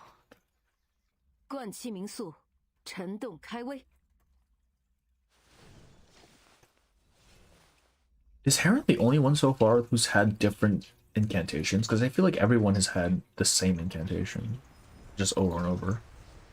But I think we've heard like 3 from her so far. Now. A clear wind carrying withered grass sweeps over the treetops. Heron. Is that it? That's right. I know you said it wasn't difficult to fix, but I was hoping there'd be more of a show. Well, as you said, fixing it wasn't hard. What was that look? Your Heron lets out a slightly awkward cough. But despite my efforts, the problem still remains. Things are a little different from what I thought. I'll have to think of another solution. Each character usually has like one default, right? But I think I've seen like Paper Heron using 3 at this point. A little different. About that. Just a little. The enchantment is indeed from my school, yes, but the way to fix it, I'll have to think about that. I think it's simple but elegant. To fix it, I'll need to guide the chi using the same method employed when it was first. Oh, good luck, bro. Well, the enchantment is feeble. If I use too much power, I'll destroy it. One wrong move and it's gone. Oh, Sonero, maybe. I just know her her first one. El Subito, whatever, right? Paper Heron pauses mid-cast. She moves closer to the tree and taps its trunk hesitantly. This enchantment feels familiar. It feels like my senior sister's work. Verton. Okay, but like I feel like Verton's a special case. Also, the ones Verton uses aren't even really hers, are they? Because she's just using precast spells, from the like the widely known ones that they teach you in school. I guess the suitcase one would be her own, wouldn't it? That's great. Then it should be easier to solve, right? Why does John talk that you have 3 different cutscene incantations? I'm not sure. Pip looks at Paper Heron confused, but she doesn't look back. Instead, her gaze is fixed on the seemingly benign tree trunk, lost deep in thought. Those should count, yeah. And then Gutian tell each other, oh shit, I have to go back and check that though, because I don't remember in 1.6. You said you often came down the mountain with your seniors. Perhaps you came here with your senior sister before. She genuinely doesn't remember. Oh shit, okay. She actually, I guess after such a long time it would make sense. From what you said, it sounds like you were close. Indeed. Well, since you know the caster so well, you must be familiar with her habits and style. Yeah, alright, bro. Young Ping. Oh, okay. Young Ping. I think Gutian sounds cool, I'm not gonna lie. I don't remember. I have little memory of what happened back then. I see. Pip taps her chin with her forefinger, thinking as she circles twice around the tree. Heron. I have another idea. The ritual is your senior sister, so the key is to mimic her style. Wouldn't the easiest way to be alright, bro? First I was stuck, so I came to you, but now you're unsure too. The only route left is to find the original caster. Leonid and... Wait, but like, Leonid isn't even his real name, is it? I thought Leonid was just another codename. Like, I thought the whole point of name day was that he didn't... No one knew his real name. She speaks earnestly, growing more confident with each spoken word. My bro just lies constantly. Will likely be gone for a while, meaning we'll miss this spring's blossoming season, but as long as we resolve the cheese stagnation, we can come back next year. Man, I kind of wish Leonid had a story, actually, just because I feel like there's so much to his character that we haven't been shown yet. Just like from his past and how he acts around people. That would be such a cool story to have, I think. We'll likely be gone for a while, meaning we'll miss this spring's blossoming season, but as long as we resolve the cheese stagnation, we can come back next year. Leonid, oh, it is actually his name. Alright, I was assumed it was just a codename or something. Or like another alias.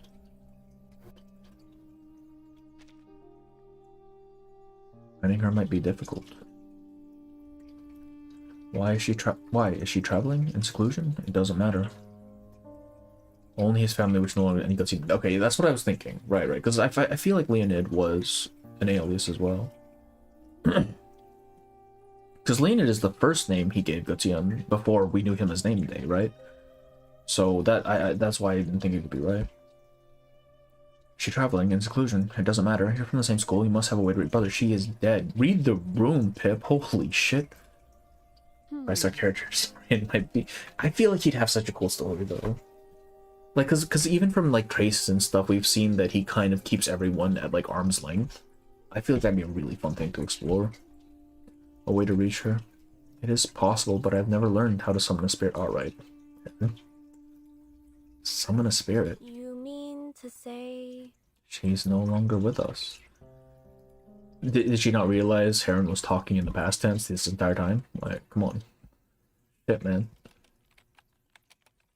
To be continued. The hand she held. The folklore trace was funny, yeah. Just, bro's literally just making shit up.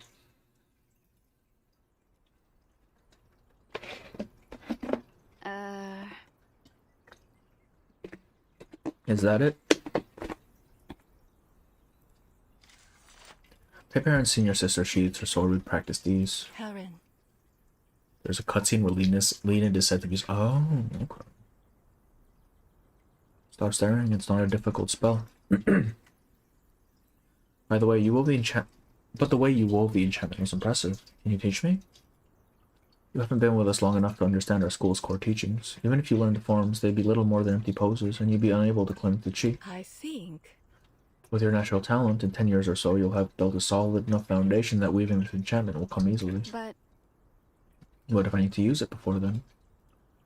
If such a need arises, come find me, another senior student, or even master himself. And... If I'm out alone and can't reach anyone?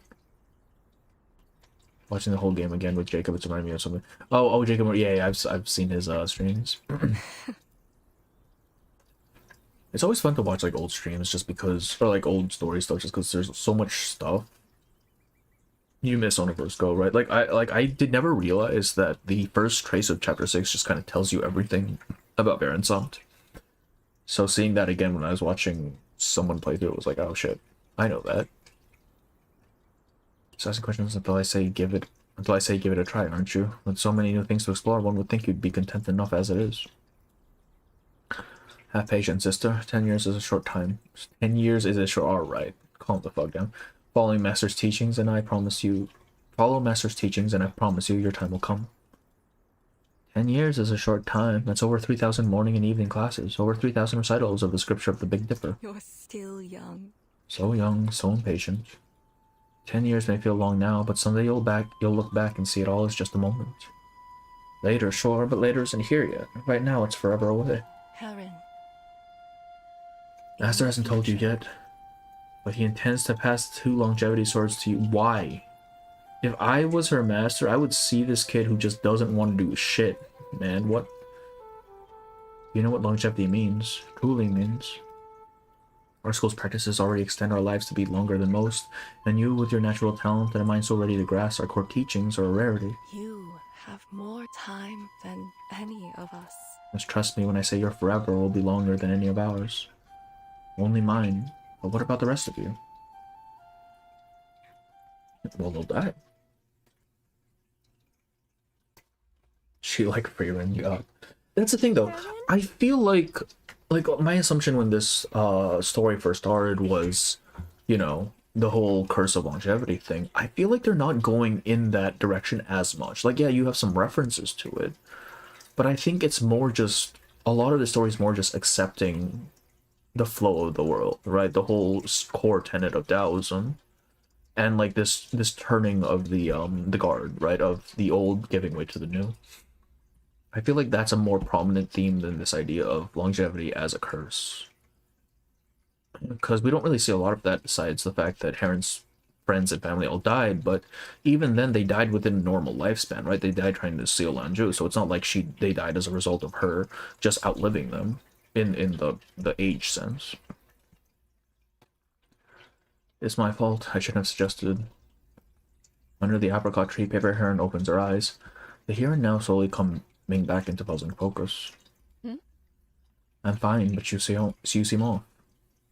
You've been walking circles around me for a while. You haven't moved from some time. Just stood there with your eyes closed. Did something remind you of your past? I was thinking about the enchantment and a memory surface, that's all. I didn't mean to worry you. I think... Are you certain you're alright? You seem a little sad. Do I? I was just trying to think of a way to solve our problem here. Al's character story continues to be really... Well, that's interesting. I'm assuming Ludwig shows up, right? Because, like, surely at some point he needs to show up again, if that one fan art I saw has anything to do with anything. I wanted to remember something from back then that would help us, but relying on my memory is, well, unreliable at best. Indeed. Oh, I'm just gonna use that fucking fan art for a thumbnail come 3.7 shit. Or 3.6 rather. But you're right. Things here remind me of forever ago. Well now, what to do? I should think about what kind of person Finch. No, I don't think that would help. I should focus on how she set the enchantment back then. Paper places her palm on the dry trunk and closes her eyes once more.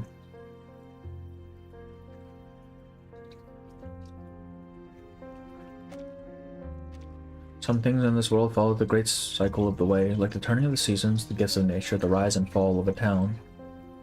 Other things hold the vastness of the world within their minute form, like the color of apricot flowers, a spring breeze, and a simple spell cast by a hand gesture.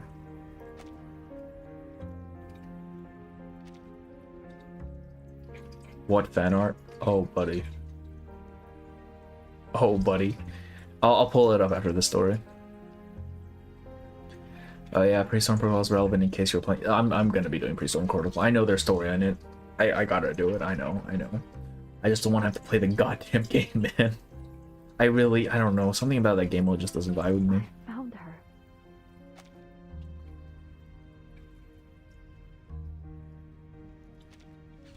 A slight gasp essays Paper Hand's lips as she reaches within herself to hold that hand. She always wielded arcane techniques with more precision than others. They had cutscenes for the whole story. Okay. Wait, I'm trying to remember. I don't recall there being major story in the previous two. Do I need to go back and read up on that, or is it kind of self-contained in this one? She had to rely on arcane techniques. She left space for future adjustments to the chi. I can feel it, hidden in plain sight. She was the most reliable one, so she was entrusted with managing the school's affairs. He was also skilled in sensing the flow of chi. Up here of the most observant, most caring kind.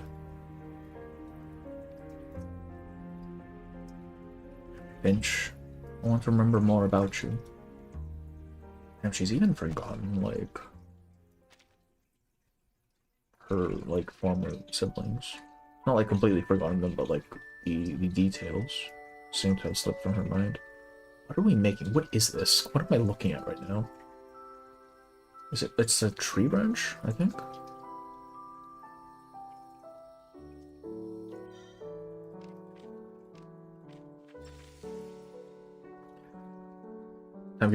Timekeeper channel has everything. Well, I'm just wondering if it's even pertinent, or if it's kind of on its own.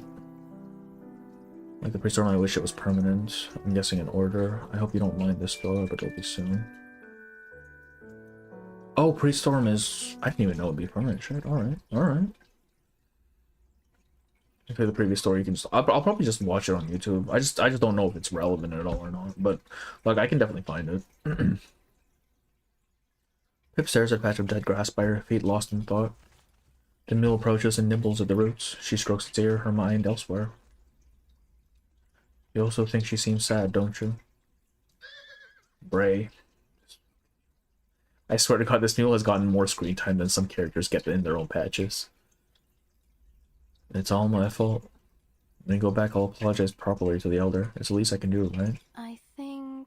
In the worst case, we figure another method out somewhere else. Petal falls on the withered grass. Huh? As Pip looks up, her eyes widen in disbelief. A sea of dead grass shifts from grey yellow to tender green, and in the center, the dying apricot tree bursts to life.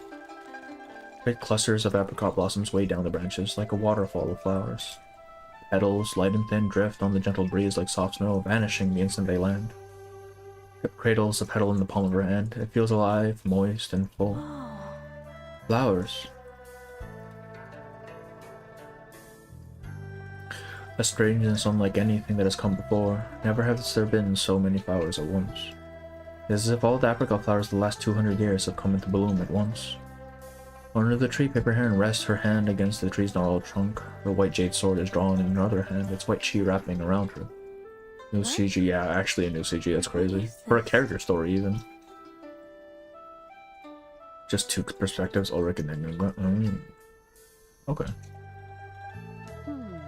This tree has good fortune. If its chi wasn't fully cut off, see? Once the flow cleared, all the life stored over the years burst forth. Is that how that works? One needle plus sugarcane juice is low-key broken. What? Paper Heron gazes up at the tree full of flowers, her expression hidden.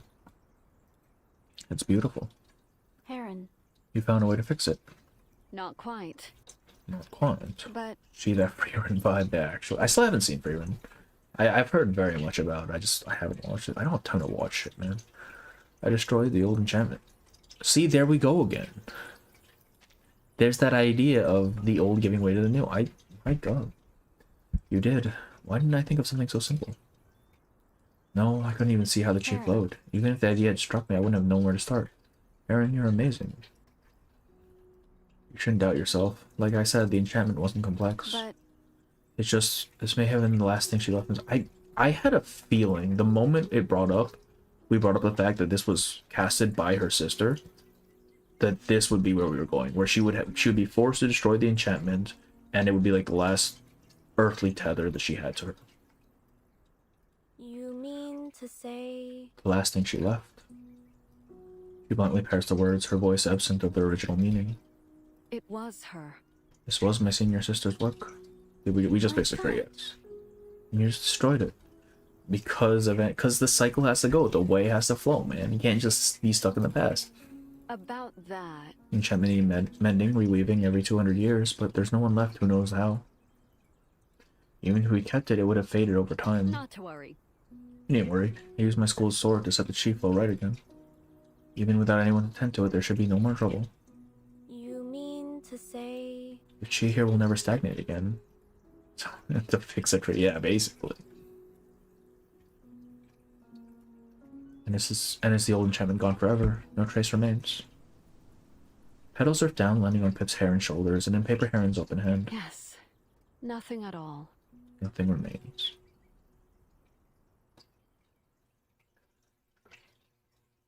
Can Savior renegade angel where he eats bacon and smokes it? What? I'm sorry, what? What do you mean, man? What? 200 springs.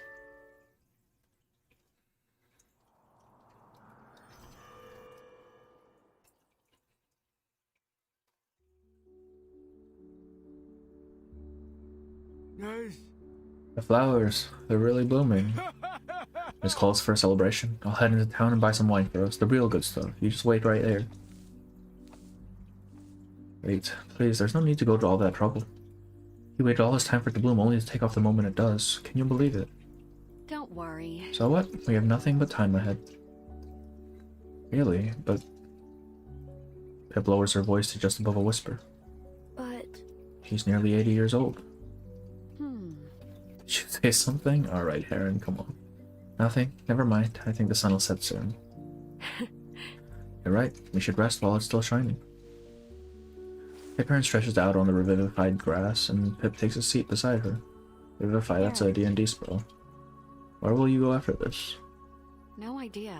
I'm not sure. I've left matters in Wanzhou with a friend, so perhaps it's time I explored somewhere new. And you? I think... Maybe I'll go home. I still have a lot to learn. Actually, I slipped away without telling anyone. Oh, so she doesn't die. That's crazy. I suspected as much. You're too young to be out here alone. Your family must be worried about you. Soft blades of grass press against Paper Heron's fingertips, a sign that they're still growing. Heron. Oh, excuse me. I have another question. Go ahead. Have you lived a long time? I feel like that's just kind of implied at this point.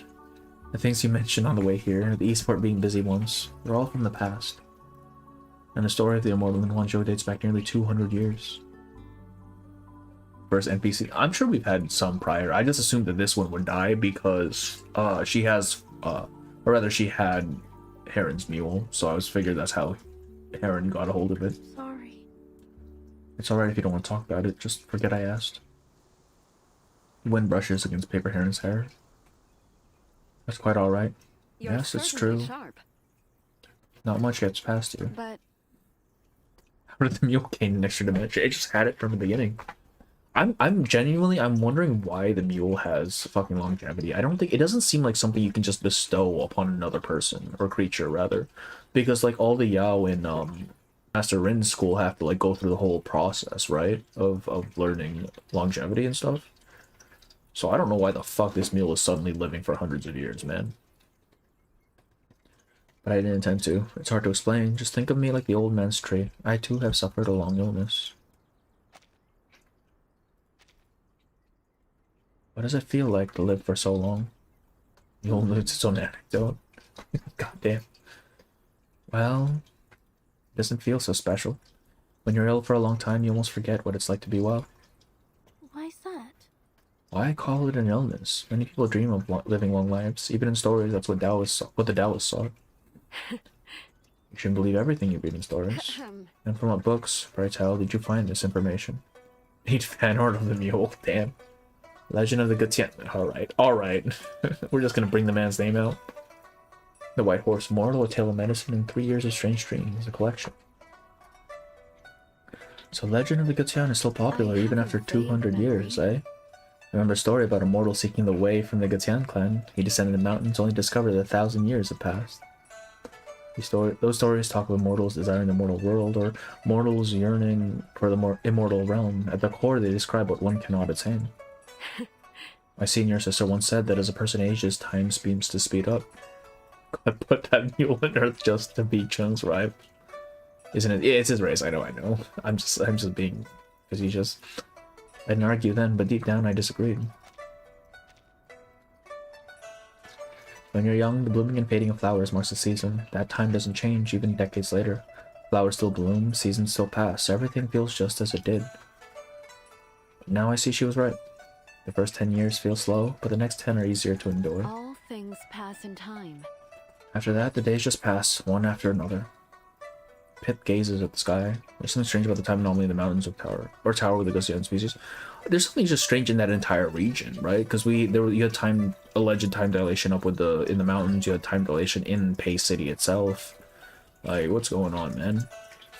I don't quite understand. I'll be 17 soon, so for me, this is the 17th spring. Jesus, all right. How many springs have you seen? I don't remember. You certainly ask tricky questions. It's a very simple question for most people, actually. Bray. Not far away, the mule lifts its head, braying, and I swear to, I'm serious. This mule gets so much screen time for no reason. I'll go get it. We're in no hurry. No need to rush, eh? It won't get far. But... Alright. For people who have read Cheng's story, I don't mind a small spoiler. Does the mule show up in Cheng's story at all? Because that'd be like the funniest shit if he just shows up throughout this entire event for no reason. It luckily knows this area better than us. It'll come back if it wishes it. How old are you? 5, yeah. What promise? When we meet, I didn't read it yet, alright. When we met today, I said I would help you anytime you needed it. Wasn't sure how and when I would give it, but at the very least I can fetch your mule. My mule. My mule. I got up to. Oh, I assume for people who played on China. I don't know. I know Venstein does. I don't know if anyone else does. Another thing is that when a Gutian leaves the mountain, they start to die faster. Yeah. There's something... Okay, so in the original story, or I mean, not originally, in the 1.6, we saw Gutian's bones, which were actually just a big fucking bird head. How does that work? Because the Gutian aren't Yao, are they? They're just straight up bird people. She looks up, surprised, propping herself up on her elbow to better see Pip. Wait, really? That's right. I'm playing voice on this. Oh, okay, I see. What? Right, that makes sense. Right, it's not voiced. It's still in Chinese, right? Or not? Yeah, okay. So I was wondering why they are just... He had a bird head. The mule should go to the one who fixed the chief. Oh no, to the one who saved the tree. So it belongs to you now. Well, I suppose it'll give me a companion in my travels. He's a slow thing, but it's not as though you're in a hurry. The sound of the mule's steps grow quieter with each passing. They are? Wait, really? I assume they're just their own species. Shit. Arcanists mean they have long lives, but humans think they are immortal. Oh, it's not the long life thing. It's just because we see we see Gutian bones in his story, and the skull is a giant bird. I should go check on it. You stay here, alright? I'll be right back. Best be quick then. Better be quick. Paper Heron lays her head back down. The rustling of the grass quiets, and the rays of sunlight feel warm on her skin. It's long before she closes her eyes and drifts off to sleep. I think Yao... It just means Arcanists that are not human. No, Yao are specifically animals that have taken on human form. Like, they're still just animals, they just shapeshift, essentially. Mamong, long lives, but humans have their own yes. We got mule lore. Anything different from the human Arcanist is a Yao. Yeah, I mean, basically. I feel like the definition here was very specific, though, with how they described it.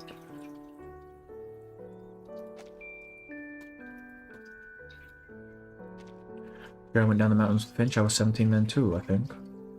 What about Gutian and Jew? I have no idea. I have no fucking clue, man. I always assumed they were just their own species. I mean, Jew is mixed, right? So I don't know how that works. A soft rustle from the bush arouses her attention. Bray, you're back. Where's Pip? He pats the mule's neck affectionately. The mule ignores her instead, shaking its ears and walking over to a tree to munch on the new grass. Good timing. You can help me think. How many springs have I seen? How many springs have I seen? The same spring breeze flows, the same vitalized grass sway, and the mule gives no answer. Is it 200 springs? 20? 1? Or has she lost all her springs? I don't think they have other terms, they don't know how to classify them. Okay, I mean, that would make sense, since classifications are just generally flawed to begin with. Long and hard on the matter yesterday. Please don't be too harsh with her. We will all leave one day. In the future, And when she does, she will walk a long, lonely road. Green Day? Don't make her loneliness Any heavier to bear.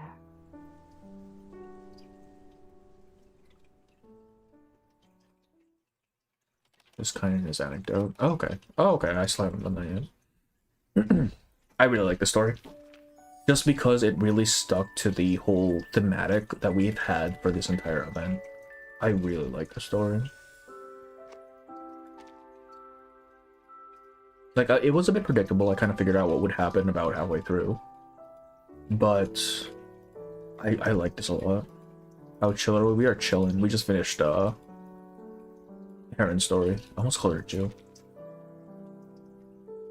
Okay, well, how long is Gutian's? Is it the standard hour and a half? Because I think we can knock that one out too. This man, I have not. How is Gutian, by the way? Like with his euphoria, I don't think I've heard anybody talk about him. Oh, I need to put in the codes. Hang on, let me. They're here somewhere. There we go. Let me put these in real quick. The highest roof I can find.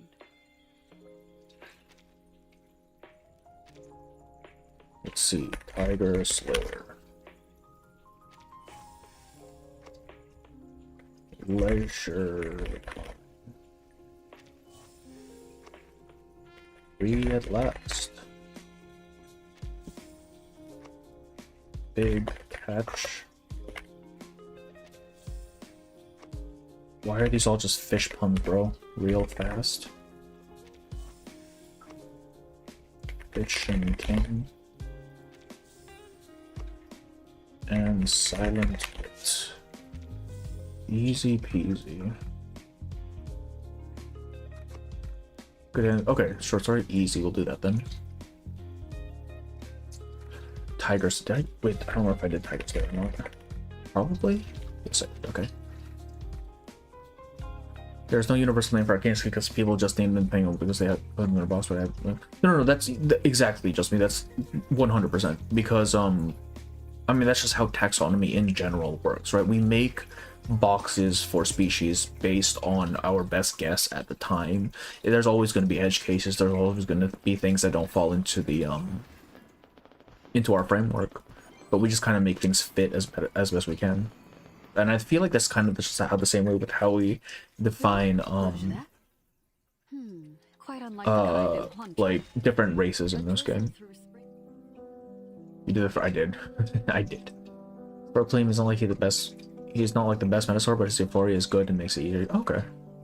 It's not AP hungry anymore. Okay. I've literally never used him. I pulled him this patch. I haven't. Okay, yeah, we'll do Limbo just to have a bit of a palette cleanse before we go into Gutian's story. It's not like it takes very long anyways. Wait, actually, let me level up Chung first, because I kind of want to use him for this. Oh my god, Kakanya, please. She better get a photomancy, man. Where's the boy? Where is he? Where's my racist man? There he is. Footsteps. Light and steady. Like a confident pony.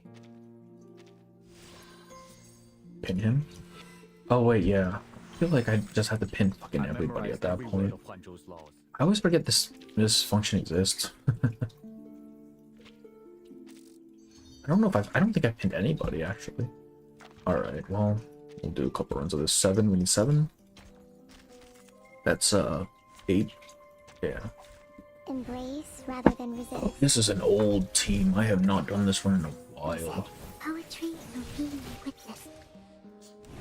Professional Yaoism. he's ranked platinum Yaoist. I see the lights. I pin everyone I'm leveling. That's a good idea. I usually just pin the ones I use most, but there's not really a point because like you just use them as in their preset team anyway. I know I am, but meager in the face of the evils of the world. You know, I think I like his base skin better actually. Hang on. I like his base skin better, I think. Like, that texture on the fur lining is so much better than the cloak. Like, it's a very simple thing. You have this fur texture here contrasting against this metal gauntlet on this side. I like it a lot better.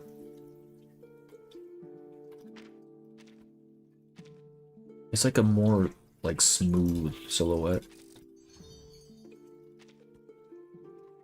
Oh god, I don't have these. Alright, we're suffering.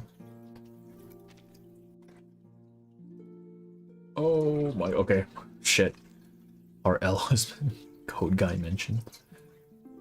Connie gets a blood tithe. I feel like that would fit her best, right? Because her whole deal is about losing health and maxing out everyone else's HP or some shit. Can I craft this? I can't. Alright, I need the farm. Okay, we're just gonna use him at dog shit level because I don't think Limbo's very difficult anyways. Wrong one.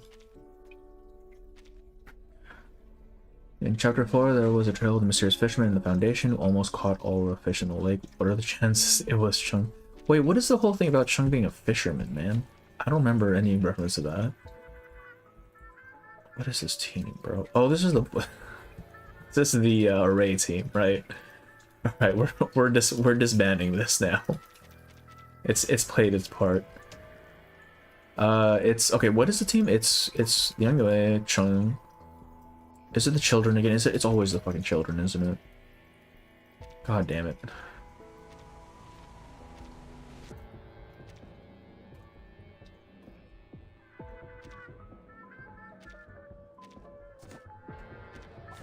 At the ready. I thought that was Lilia. Oh, for the thing. Wet cat comparison between Enigma and Cheng chat. Honestly, Enigma's more wet cat. The man he's just sad. Always sad. He's good at fishing, apparently. He likes it. I hope you know rotations. I don't know this rotation, bro. I just know that this team does big damage. So we're gonna... I don't even know what the Yang does, dog. I'll keep them occupied. Extra attack. Yeah, that's probably good to have. I have the rear. Be careful. She's the hardest character. Well, I know, because I had to use her for floor 400, and that was difficult. God, your stamina. It's not even maxed out. It's like 100 or something. I'm fine.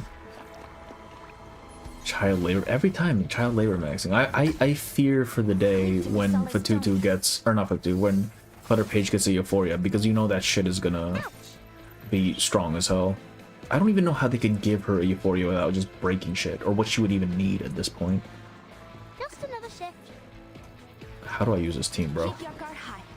I need to get ult on the anyway. I know that. Don't waste your breath. What I'm good at. Laundry time. I finished Wailing Whirl. Wait, what is Wailing Whirl? Enough stamina to solo Goku. Okay, it's not that. Wait, is it? No, I'm pretty sure I'm under cap. I'm under cap, right? I was at like 1600 earlier in the week, but I cleared that out pretty quick. I really wish they would let us do more than just 4 runs. Holy fuck. It would make things so much faster. Oh, the endless... Right. Man, I only do the limited time rewards ones for that. That mode kicks my ass so bad. Wait, why'd she just ult? What? Can someone give me a rundown of her Euphoria? Because I don't know what it does, bro. Also, that's a really cool fucking ult. Holy shit. Wait, okay, so for her... Do I want green or red? I want it to be monocolor, right? Or do I want to use the ones in the middle so that I get double? I get to double up on the thing. Yes. On the effect. Oh, look, here's another one. Don't waste your breath. I'll keep them occupied. Swift as hair. Higher than a bell tower, and deep in the clouds. Just giving you pre-caster. I guess so. No shot Kanye won't be playing pro. I feel like Blood Tithe fits her better though. Euphoria. Use Lance ult, she autocast, use her skills for her buff, and you should use more incantations than Green Zone. Oh, more in Green Zone, okay. Big damage go, bro. We should use her buff in mixed zone. Okay. So does her Euphoria make her ult upkeep easier? Because I remember that was kind of a problem back when before. This card should do. Swift as an arrow. Keep your guard high. Don't waste your breath. I have the rear. Ult at the start of the round. Oh. You are in my Auto ult now. Okay. So it is easier then. Nice.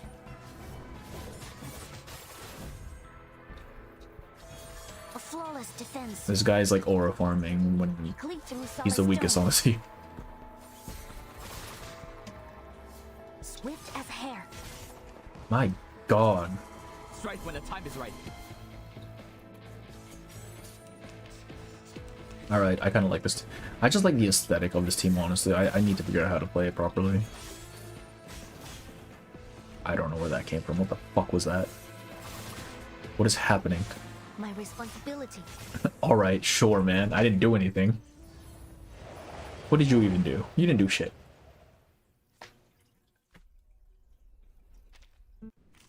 Cast Chang ult in green zone or you won't keep his rotation. Okay. I'm gonna be honest with you. I don't know what Chang does. I don't know what his rotation is. I was just pressing buttons, man. What is this team? What are half of these goddamn teams, man? Let's clean this up. Alright, this guy. Here we go.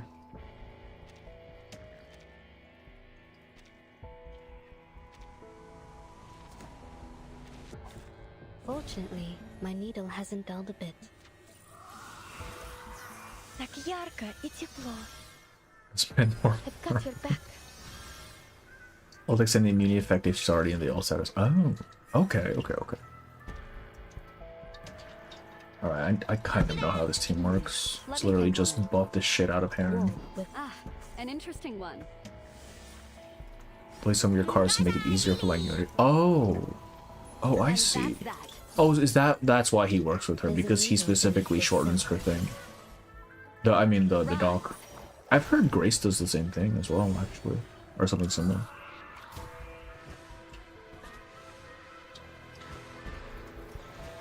God, Impromptu's so busted, man. What the hell? The moons could they won't survive until the second. Well, I mean, I do reveries as well. His cards and deck cards about other allies. Oh. So what you're saying is that even playable, he's kind of just a bottom. He's just a giver.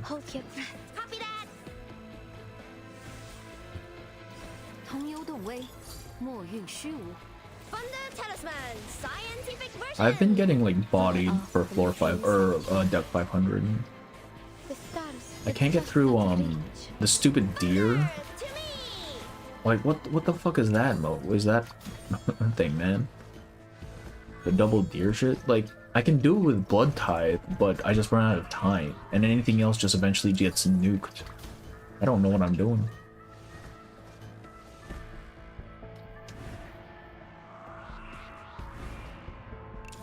Also, Plant Promptu is a lot better for this mode, because with Blue Impromptu, it would take forever, because every time one of these little mooks died, it would pause.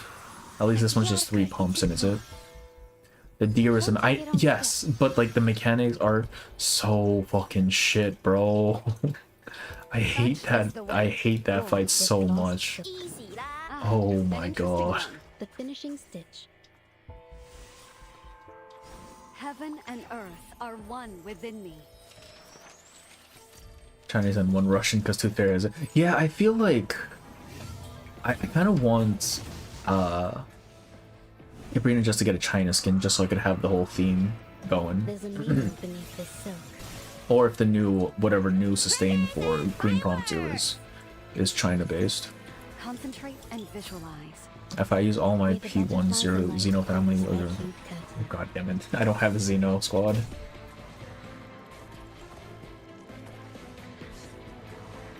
Yeah, I tried it with Blood Tithe just runs out of time. Like if I had a couple more turns, I probably could have killed both of them. But everything else just like gets absolutely destroyed. Vegan gun, yeah, this vegan gun hits hard, bro. mental strength test, which I refuse to engage with nowadays. I mean, fair enough, man. I played this game to not think, please. The gameplay is not why I played this game. My needle hasn't dulled a bit. Так ярко и тепло. Don't take it on step.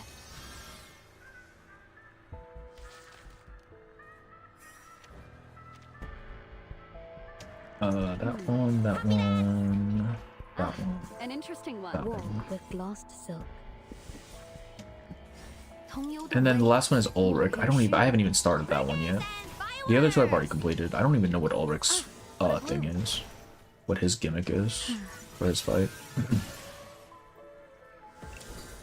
You wouldn't like Ulrich stages on. Okay, that's not encouraging. That doesn't make me feel good. Shit.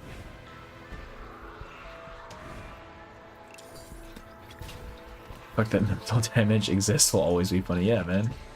We're hitting the mentals. We're just traumatizing them. We get traumatized enough that it's valid when we do it.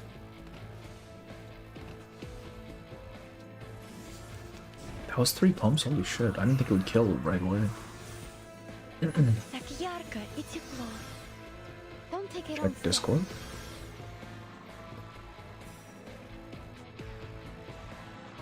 Where am I checking? Oh, I see a ping. E0 click. Oh, god damn it. Alright, hang on. Oh, there's a whole fucking thing for. Oh my god. What can I do with this? Let me see here. Hang on. It's a second fight, right? Oh dear. What the hell? Are these your clears? Because I see a fucking Darly Clatter in here. What do you mean, man? I know you like to use low star characters. Or maybe take a deep breath. Well, hold your breath. Wait, why is Darly Clatter used in this fight? Talisman, scientific version. Crackers and fireworks. But only for an instant. Oh wait, no, wait. Hang on, am I reading this right? Oh no, that's 504. Never mind. I see. They're separate. Nope, there's Darly Clatter again. What the fuck? Huh? What do you mean, man? He gives Mo. Oh. Blood type for Ulrich. At the beginning, so I barely use the stage. I don't know what the cutter does. He gives Moxie, alright. Shit. That one, that one, that one, that one, that one. Oh, I hate that I wasn't able to use enemies. And that's that. Is bus. Okay, I need to build that guy then. Shit. Is he like X and the black one? What's her name? That sounded bad. Necrologist, where their one gimmick in certain stages are just absolutely god tier. Is that the sort of thing we're talking about?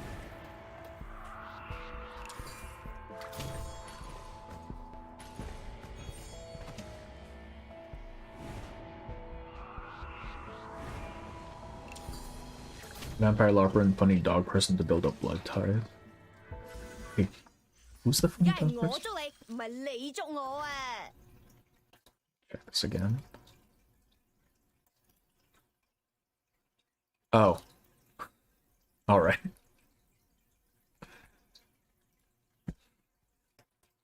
Okay. I think we have one more, and then we can start on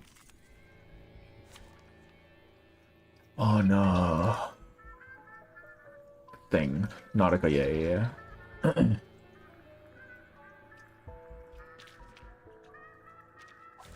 Who's there?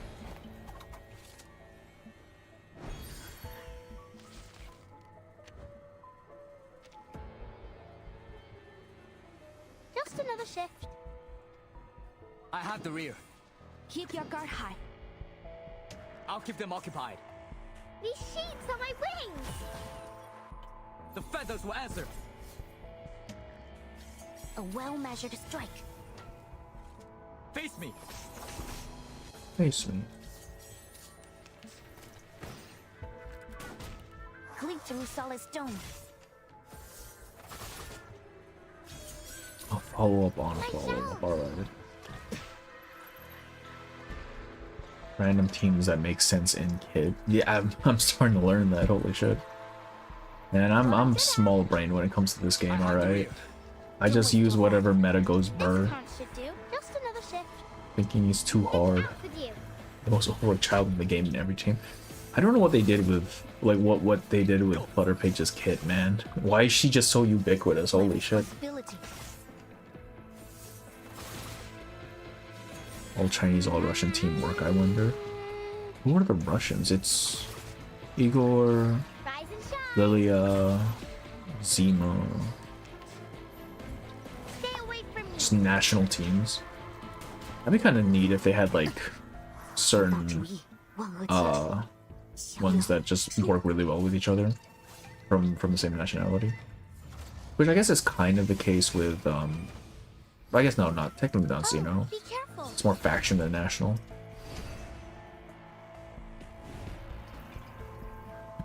Okay, so Chung's ult wants to be used in green rather, right? So I need to do that. I got this. Do that. Do that. Keep your guard high. Do that. I don't know. Fucking hit him with a buff. Or what's the buff that needs to be green? One of them.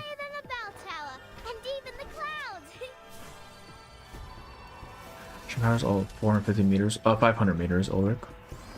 All Genesis damage, so anything that does Genesis damage gets a multiplicative damage increase. Oh, that's kind of close. You are in my jurisdiction. Hit the boss and no. I mean, there's no reason to hit the minions, man. The boss just dies. Look at that. Strike when the time is right.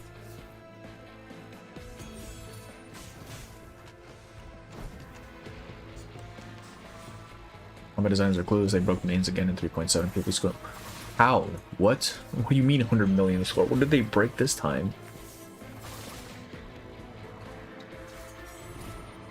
Is it with Heron? Because my Heron got maybe 6 million, and that was it. Shit. Okay. That's. Actually, no. We can combine this. Why am I? It doesn't even matter. Keep your guard high. Don't waste your. It looks good on what I'm doing. Just wind up using all of them. Swift as hair. My responsibility. I just hit the minions to the boss. Yeah, I figure there's not really like when you're running something that just does so much damage, you might as well just kill the boss right off the bat. No idea how that one game works and keep making the same mistake every time. That does seem to be the case, doesn't it? Shit.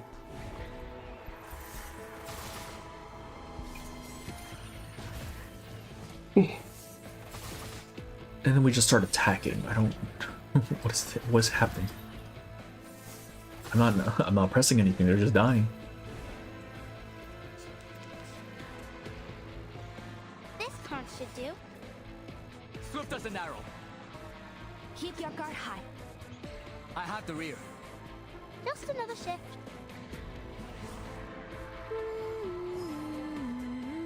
You are in my jurisdiction. The cat.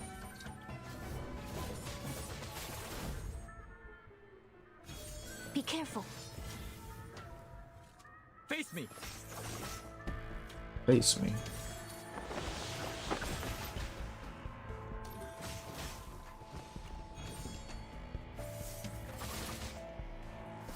Just a little more. Yeah, buddy. There we go.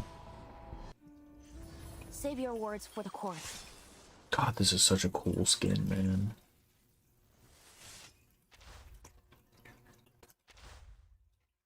Yeah, that sounds about right. Alright, let's go and do Gutians.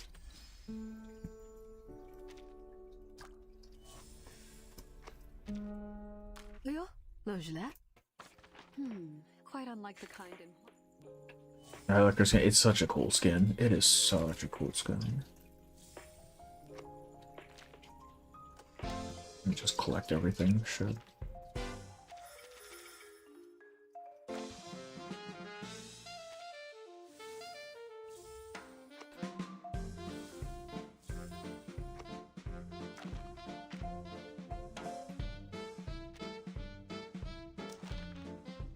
Nope, just did that. It's worse than a bucket, a child.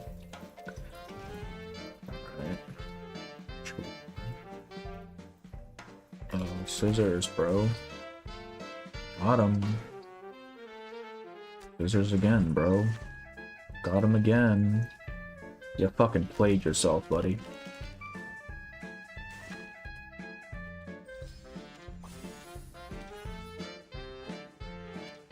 I wonder if this is any easier. I feel like it's just this is easier on on mobile. Yep, definitely easier on mobile. Shit. I can't click on shit.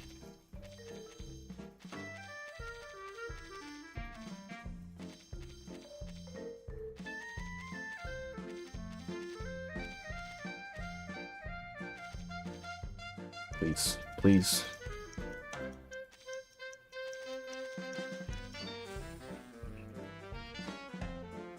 Change the party mode to just off screen. I don't really know, because there's no story for that, right? It's literally just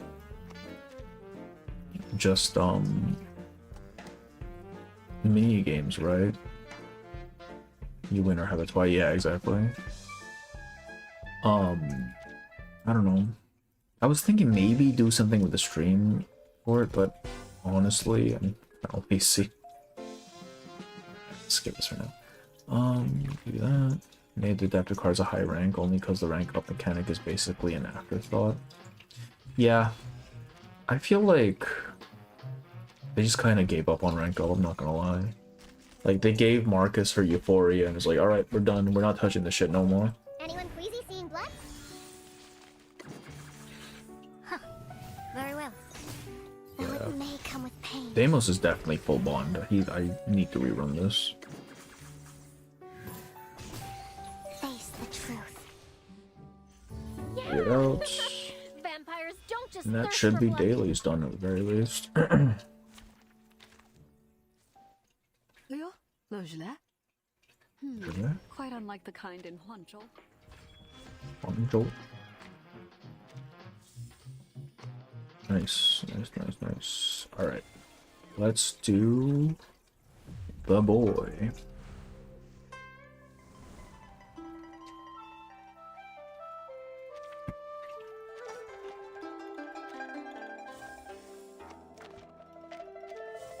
Wait, what do we even get for the...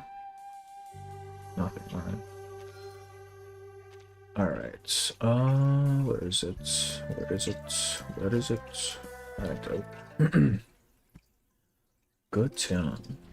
Yes, my L husband. No, we're doing Gutian. We're doing Gutian, not, because Chang's getting his own stream. Chang will probably do, and then do Pre-Storm Protocol as well. A story told by candlelight. Is there anything about the minigame here I need to know? Or do I just play the fucking thing? For those who master the art of music, humanity has no shortage of praise. One especially exaggerated claim goes as follows. When the most skillful musician performs, Ian Phoenix's will land gracefully upon his shoulder. Just play, alright.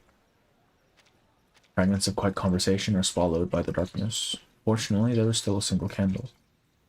The candle. Minigame area is okay. Let's go, my chicken nuggets. Under its dim glow, the storyteller's face slowly comes into view. In every way, he is an ordinary young man, the flickering flames reflected in his eyes. 2 endings again, but I couldn't be bothered. Okay. Doesn't know how to count. Well, okay, you might have too high expectations here. I am a words guy, I'm not a numbers guy. Is there anything I need to do for the ending the other ending specifically? Some go custom to lives, others hold loyalty as their creed. At times they prize their own lives above all else, at others they sacrifice them for reasons unknown to anyone. Truly inscrutable. Once upon a time, there was an incredibly gifted Guqin player. One spring he sat alone beneath a parasol tree and played a newly composed piece. It was his life's proudest work, only it lacked the proper ending. The listener seems unimpressed. Noticing this, the musician clears his throat and unconsciously drops a hand to his side. A moment later, as if touching something reassuring, he speaks again, different choicing for anything. Okay. When the piece ended, the Guqin player looked up and saw a bird like a mortal with a human head standing before him. Why do you stop playing? He asked. The Guchin player replied, "This is as much as I've written. I'm not sure how to continue. Then allow me to complete it," the Immortal said, "and together we shall create an unrivaled score, the likes of which the world has never seen." The candlelight is too dim to reveal the listener's face, but the musician does see a finger idly tracing circles on the tabletop. Another cliched story, another tale of a frustrated human yearning for the unreachable, hoping for the day an immortal might lower their gaze upon them. How laughable, how dull. I can prove it to you. Perhaps this time will be different. A faint rustling sound. He places something from his side on the table and slowly pushes it into the candlelight. It is a Guchin. The record is old, but the light holds shine. I can only come from one cup. The musician then slides over a small knife. The listener accepts it absent-mindedly, turning it over in his hand. A rather fine Guchin maker's knife with a plain, sharp blade. Try cutting the strings. The listener taps the top of the table with a knife handle in response. He extends his hand. The blade pauses on the strings. A flick, then a slash. Tap to cut the strings. It worked. Utterly unexpected. A soft gasp leaves his lips as he leans in for a closer look. The strings are no ordinary black silk. Their hue is a pale blue-gray with the textures resembling feathers. They shine with a faint silvery light in the candle. Okay, but like, you just fucking ruined the thing, man. The Immortal and the Guchin player became fast friends. Admiring his new companion's talent, the Immortal stayed in the human world. Using his arcane skill, he altered the bones of the Guchin player along with his fate. From then on, the Guchin player's life flowed as smoothly as a stream, and his name spread far and wide. Altering one's fate through changing of bones, the listener straightens up. He has heard such outlandish rumors before. Perhaps there's some truth behind them after all. Here, before your very eyes, are strings fashioned from the feathers of the Immortal. Oh my god, paper heroin, hell yeah. We just finished. We're doing Gutian's story now. Why is there so many birds in this fucking event, man? Even Chung has like feathers. The listener waves for him to continue. A divine bird descending from a mountain, a gifted human, a reshaping of destiny. It's a good story. The musician might just be the one he's been looking for, but is he good enough? Can his talent capture the attention of a divine bird? Under his audience's curious scrutiny, the musician takes a deep breath. This is not the first time he has told the legend of the Mirmung, and most likely will not be the last. The Guchin player in that story was my ancestor. Very cool, bro. Oh, these are quick. Sure. Like, quicker than usual, I mean.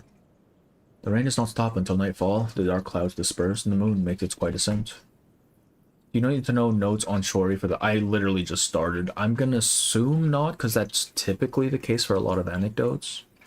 This one feels like it's gonna be more self-contained, but I'm literally just on the second note, so I can't say for sure. Shang's Yudomo is actually Heron, but really? An actual Heron? What the— why is it all birds, man? In its light, a single drop of dew slides down a slender leaf, inching its way towards the tip. This is the place. There's the boy. The Mirmung draws in his wings and lands in a clearing halfway up the mountain. God, paper heron. What is paper heron's Yudomo? Is it literally a paper cut heron? Last year's fallen leaves are soaked with dew. The new grass beneath yet to grow in. It is as soft as a blanket. It doesn't spoil our notes on sure. Okay, there you go. Across the path and the shabby hut is right ahead. When are you doing side stories, Bear?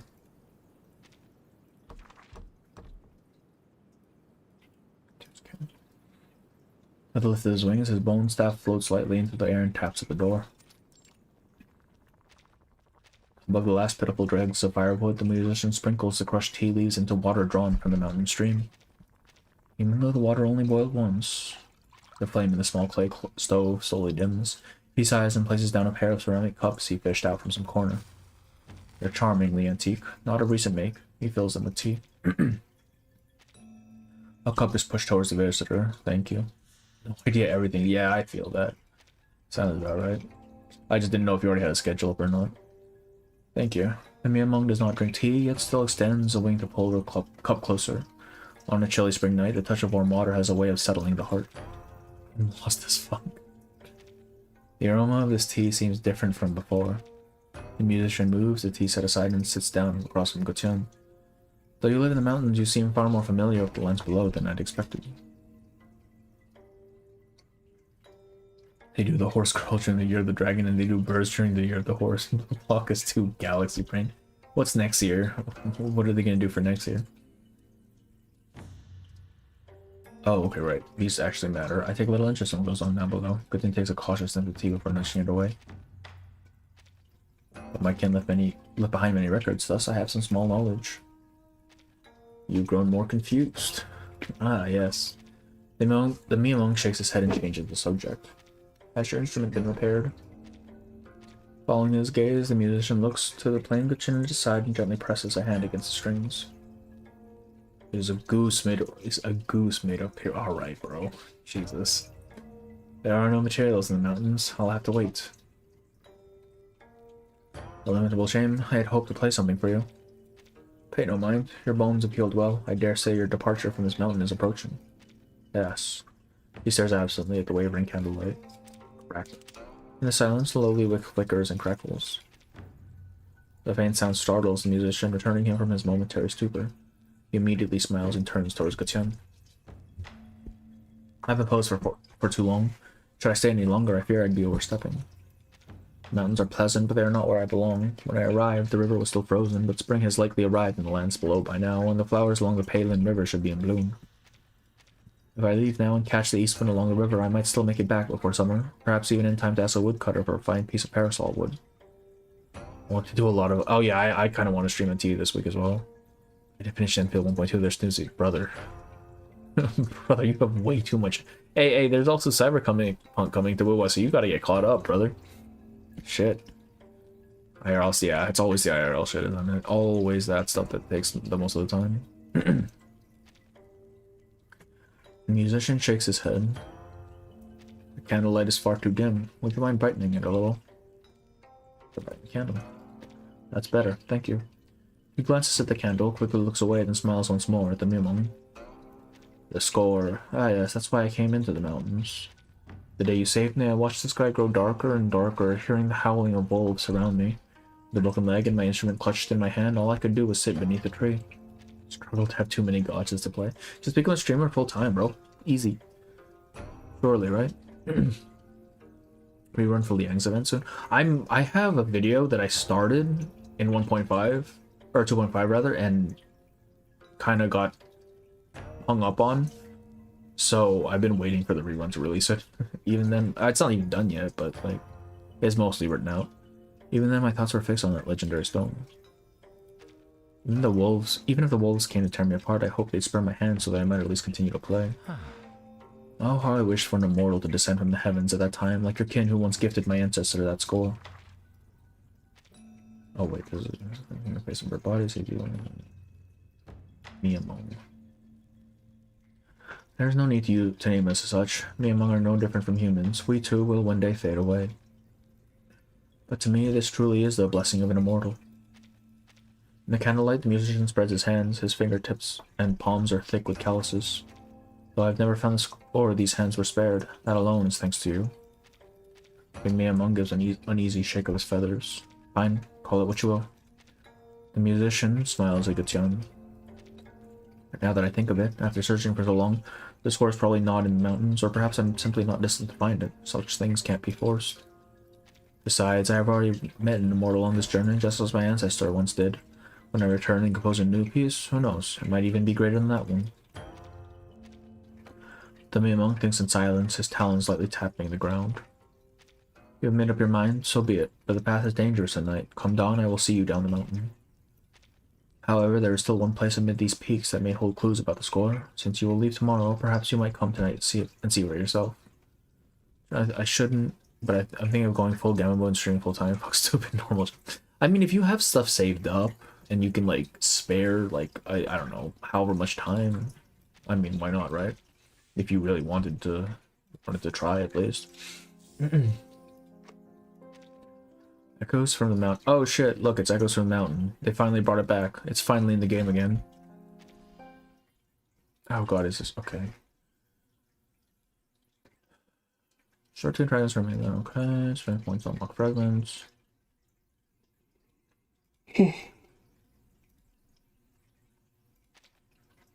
La. Oh, it just literally just matched the... That's for this one. And then if I... Oh, it's literally just counting. I see. It's just not... It's not even mad. It's literally just counting. Shit.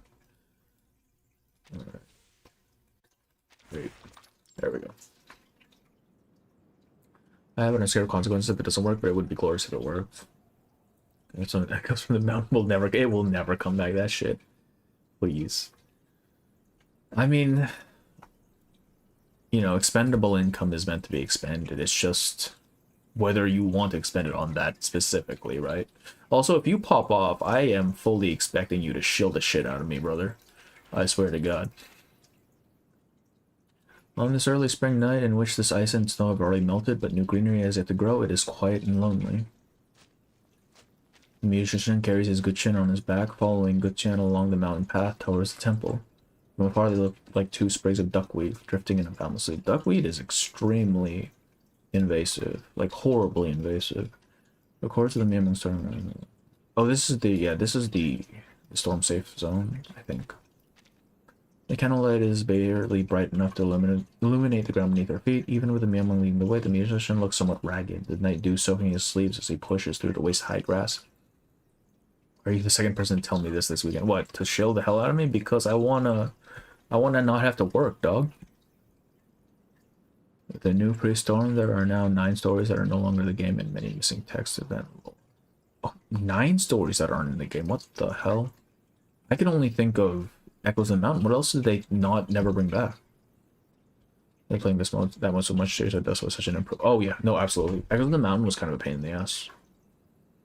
Like if they brought it back with updated gameplay, which I know they won't do, that'd probably be preferable. But even just the cutscenes would be nice. When Gutian stops once again to wait, the musician speaks up, apologizing. I'm sorry. You saved my life, for which I'm already deeply grateful, and now I'm causing you even more trouble. It isn't right of me to put you through so much. Helping others is but a simple gesture. I never thought to ask anyone if anything of you in return. I'll pave the path for you peasants. Sorry, hell yeah. That's the way. But you shared something with me I never expected. By that logic, it is I who owe you. Something you never expected. The musician ponders for a moment and taps his head in realization. Oh, your kin who once dealt with my ancestor. After all these years, you still remember him. I suppose you were close. No. Oh, really? Then at least old acquaintances. No, never. No, brother. This guy speaks like a... what would we call them? Like those people who just like respond with one word. 6 Utu 2 pre-storm and echoes in the... Oh. Shit. Right, Utu. If I'm gonna go lock in, then yeah, hell yeah. Get that shit done, boy. We never met. Well, right, because Utu had their whole, like, used to have actual story attached. I forgot about that. Holy shit, that was like year 1 stuff. Katina extends a wing, brushing aside a clump of white kogon grass blocking the musician's path. I am simply curious why he, or rather they, descended the mountain. I have read every word of every record in this temple, yet found nothing of the answer I seek. The Miamong tilts his head towards him. Come from the lands below. I'd like to hear your answer. I see. The musician suddenly understands. After you mentioned it last time, I gave it some more thought. To Miamong, centuries may pass in the blink of an eye, while the world down below has changed beyond recognition. If so many years of retelling, the details of the story are bound to become unclear. What I've shared is all I've heard. As for any further details, I truly don't know. At least... The one in 1.6 was quite... That's the one where, Wilson started up, right? Pandora Wilson, if I recall. For that too. Still, from the perspective of those below, the story described doesn't make sense. What the story describes does make sense. He pants as he climbs another stretch of steps. Humans may differ in temperament and appearance, but in the end, everyone living in this world wants for something. That never changes. Some seek power, some seek wealth, some seek generational fame, others seek everlasting glory. And of course, some seek a peerless score. He can't help but smile, pointing at himself. I risked my life climbing the mountain for it. If your kin truly lingered in the human world for the same reason, that would be understandable.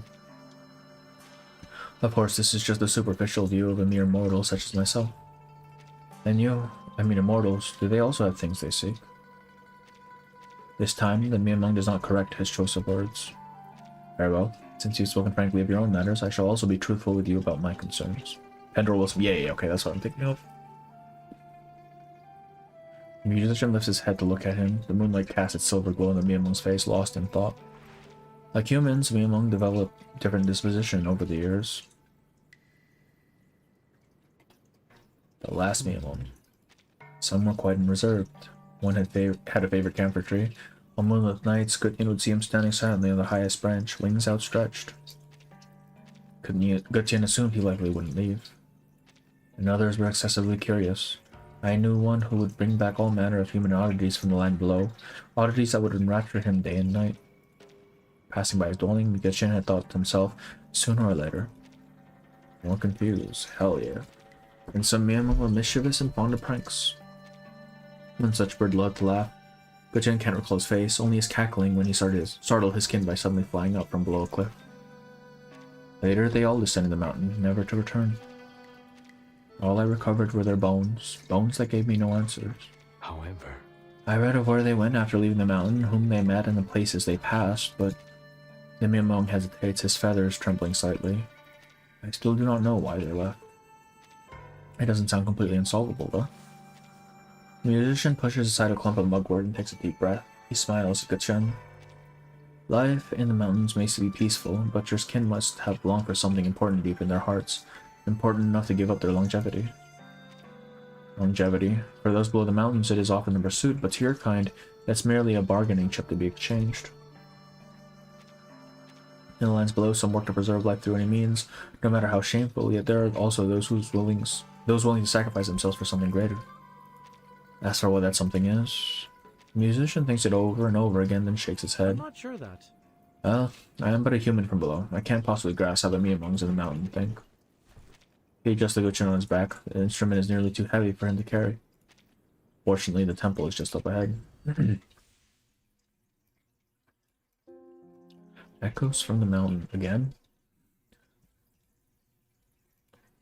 Count towards. Okay, so again, just counting. 3, 4, 5, 6. Damn. 2. 3. Another 2.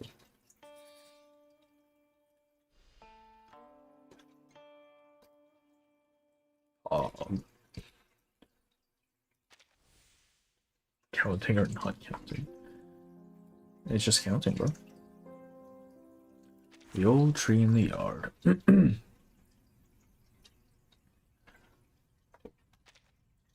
Have to light the candle. So this is the temple of the Miamong. Seeing the light kindled before him, the musician pauses. It seems this place is not quite what you had in mind. The musician carefully steps around the layers of paper hung like drapes, almost tripping on the scattered scrolls strewn about the ground. Well, I must say, this is nothing like anything I've ever seen before. He notices a bone beneath the papers and is unable to hold back his question. This is the remains of your kin. There you go. See, it's another fucking bird head again, man. Why do they have bird skulls when they're people? The Miamong steps further into the temple, not looking back. Exactly. Correct. It is the custom of the mountains. Handling them this way feels somewhat irreverent. The Miamong's voice comes from ahead. They are gone, the flesh and bone. Why fuss over it? His voice pauses, tinged with curiosity. Your concern tells me it is different in the lands below. How does your kind treat the dead? Well, we also have temples, and then we gather the remains of the deceased, assess their deeds in life, and enshrine them. How do you assess one's deeds? The musician freezes again, unsure of how to answer. How do we assess deeds? By whether they benefited others or whether they served only their own aspirations. But can anyone but oneself truly know the nature of one's aspirations? How could others possibly judge such a thing? On such a night in such a place, the Miamong's voice sounds eerily calm, echoing as if both near and far. This is precisely what troubles me. By your account, those who descended the mountain must have chosen to pursue their own aspirations. But how were they to confirm the purpose of their lives? On what basis? Basis? Now I really don't understand what you mean. Gutyan walks back a few steps, gesturing for his companion to look in his direction.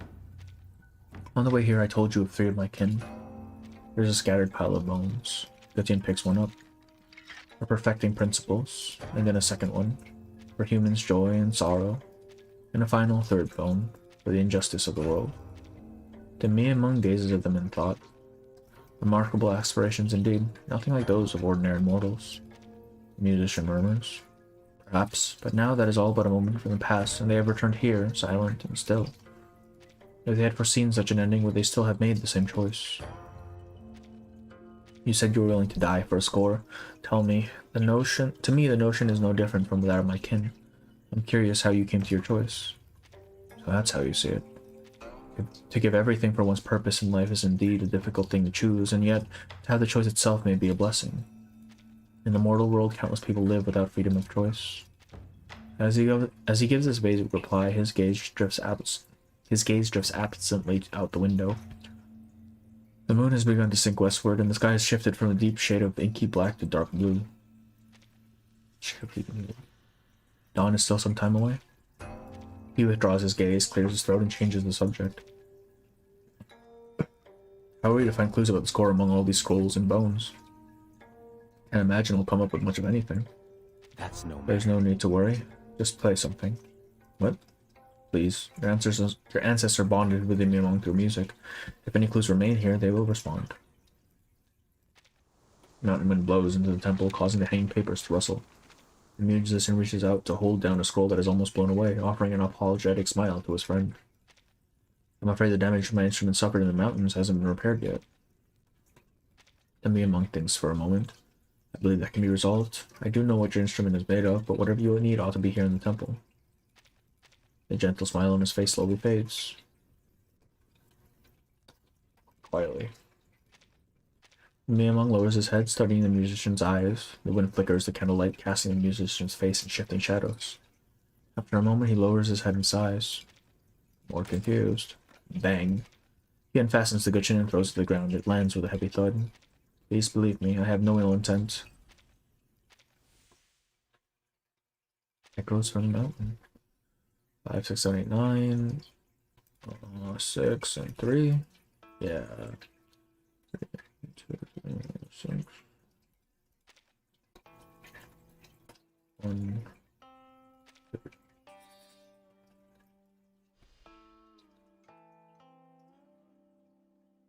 Sounds like shit. He who has gone astray.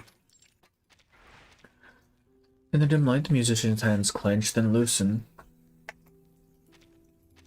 I'm not descended from any great master. I am simply the son of a gudgeon maker. My family made a living this way for generations. But I'm a fraud. At times, the musician recalls the desolate gate of his hometown, the scent of bamboo leaves and parasol wood, and similar memories that scatter away like wooden shavings. Under the shaded eaves, his father once told him the tale of their ancestor meeting a divine bird, and so he said he wished to learn how to play the gudgeon. His father laughed and gently stroked his hair. He did indeed have hands suited for the strings. Back then they called him Little Phoenix, and he was doted on like a beloved princeling. But his father left far too early. All that truly remained for him were a few absurd stories, ambitions with no clear direction, and a parasol gudgeon missing its strings. As you can see, I can't really play the instrument, not properly. I know the materials of the strings and the soundboard well enough, but I never had the chance to spend much time learning to use them. The young fraud took stock of all he owned. The story was well prepared, and the parasol was a rare piece of fine wood. All that was missing was a miracle people could believe in. The musician found a Western merchant who sold arcane materials and discovered that miracles were cheaper than he'd thought. Fireproof cloth, the mane of a divine steed, and silk as tough as jade. The gudgeon was complete. One so beautiful it almost looked as if it really made from a divine bird's tail feathers. I left the village like that, with the gudgeon slung over my shoulder and the maker's knife my father left me strapped to my waist. Miamung's a little surprised, but does not interrupt. There are always people willing to pay a heavy price to glorify their households with stirring legends. So the story was retold from his lips 1,000 times, polished into something extraordinary and complete. And yet that instrument has forever remained silent. An immortal's blessing, a peerless score, a prodigious young musician. Nights filled with hesitation, childhood like a drifting tumbleweed, worries tangled and knotted like rope. A story that charges onward, or a real life, the musician can only have one of them. On many nights he dreams of the past. When he wakes, phantom strings tremble softly, sadly, beside his pillow, a reminder that they are still waiting. Perhaps one day he will give in, reach out and touch those strings that do not truly belong to him.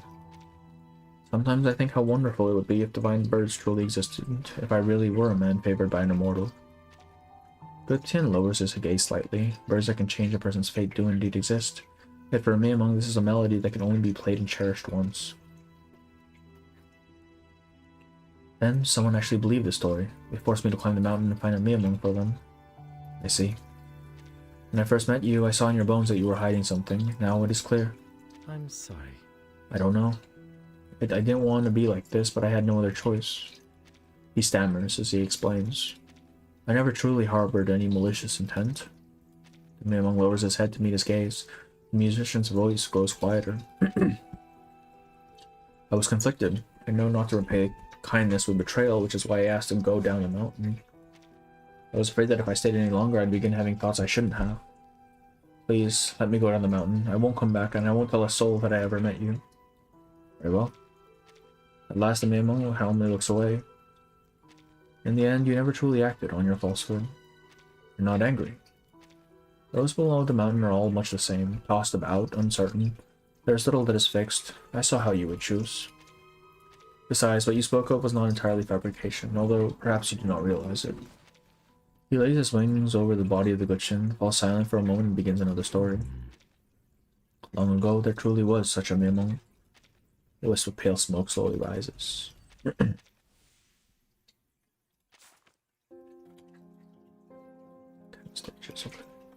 A tune that lingers. In a time long ago, so long that his kin still lived on the frontier, human cities had yet to appear in the Central Plains, and powerful humans and arcana still walked a world not yet reduced to legend. The Gutians, the Miamong clan, created the first song and dance.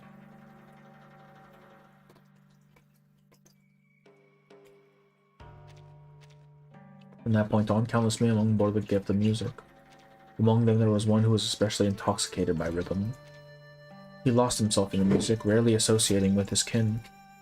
In the mountains is long and without seasons, I could not tell when he left. To the Miamong, 1,000 years pass in a moment. No matter. The Miamong sighed softly. For such a lifespan as his, 1,000 years in a single moment were nigh on the same. To me, it is the same. Until one day, convinced he had learned every score the mountain could offer, he ventured down alone to see whether human music held any worth. He must have been disappointed. The musician says quietly. Exactly. Yes, he was disappointed. A human life spans barely 100 years. Strip away the days of ignorant youth and helpless old age, and what remains is only a few fleeting decades. Within that time, one must still endure the difficulties of worldly affairs and endless hardships, a struggle simply to survive. Time that can truly be devoted to oneself is scarce. Even if one pours their entire life into music, it can never be compared to the Miamong with their incredible lifespan. That is what life down below is like. As the seasons press on, life only grows harder. The Miamong pauses, as if gathering his thoughts. He went to many places and saw all manner of people. Sling markets. Two masters of the age agreed on a musical duel on the city walls with their pipas, drawing a great crowd. The sound was earth-shattering and the sky rending indeed, yet the Miamong remained bored, believing that something was still missing. Banquets of princes and nobles. Amid the rush of dignitaries and drawing of curtains, the tinkling of crystal and pearls filled the air. On a rooftop not far away, the Miamong watched with a tilted head. A man in a tall crown rose from his seat, bowed deeply, then lifted his head and played the gutchin, less a song than a soliloquy of grievances. When the melody properly began, an uproar broke out among the guests. Someone drew a sword, another turned away with a weary sigh. Before the turmoil reached him, he turned and left. This was the poise of scholars, not a devotion of a musician. And households where music was passed down through both instrument and song. The Miamong recalled a towering courtyard tree, an arm span thick, much like the one near his mountain dwelling. It was a lonely courtyard filled with the scent of herbs. Its owner often sat there holding a gutchin, unmoving until the moon sank in the west. The Miamong heard the owner's faint sigh. What a pity, so brief after all. He thought if heaven had granted her 30 more years, perhaps things would have been different.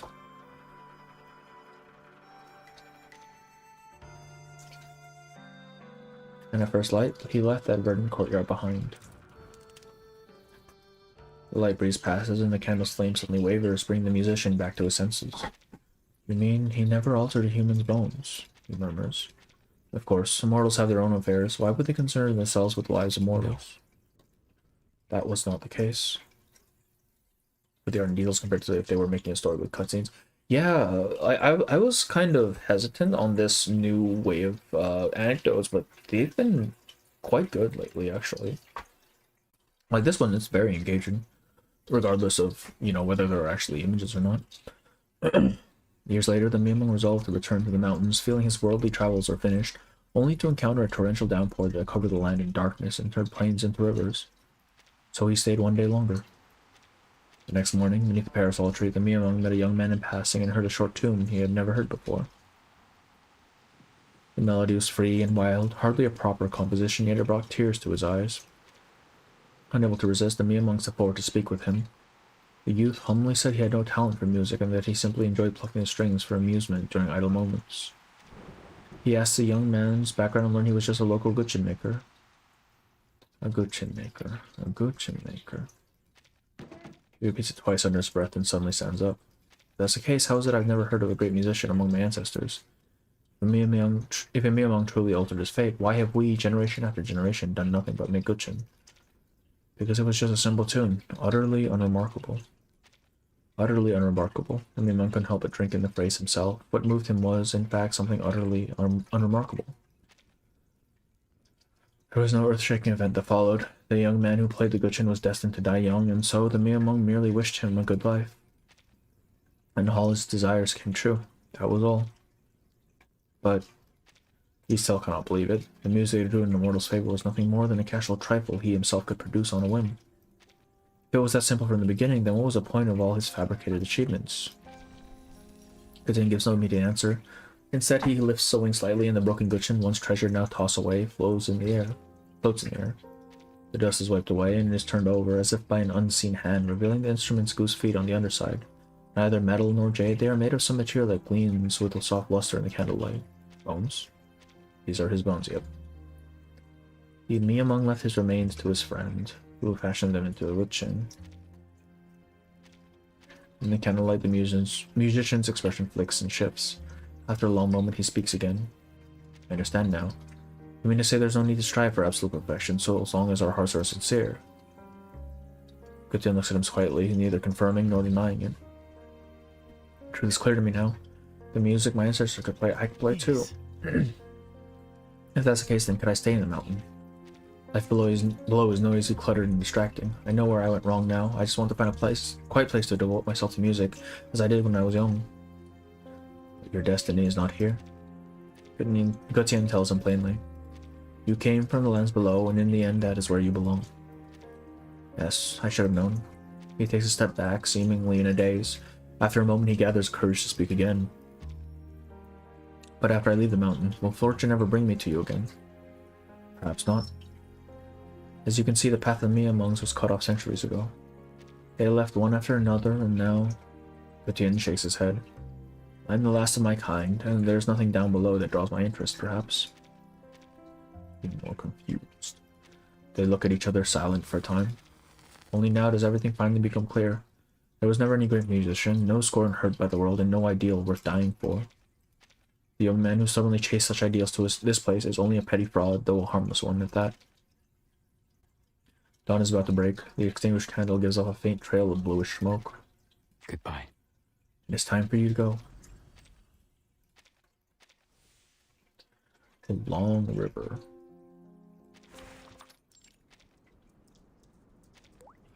A cool drop of dew falls onto the musician's forehead, jolting him awake. He returns to his senses and finds that he's already standing on the stone steps leading down the mountain.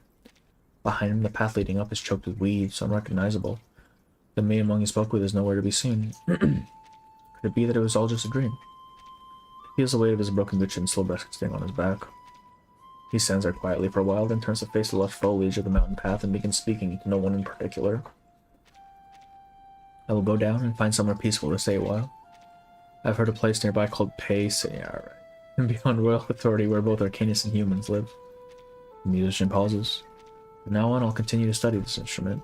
Before that, though, if I may have such fortune, I'd like to hear the piece my ancestor once played. He hesitates, holding his breath while he waits. There is only a sound of wind rustling the trees and grass. I understand. The musician murmurs as if having reached a decision. He takes a broken cushion from his back and carefully sets it on the stone steps. This instrument doesn't belong to me. It should be returned to its owner, if you are willing. Unable to finish the sentence, he shakes his head and bows deeply towards the empty air. Then he straightens up and makes his descent down the mountain without looking back.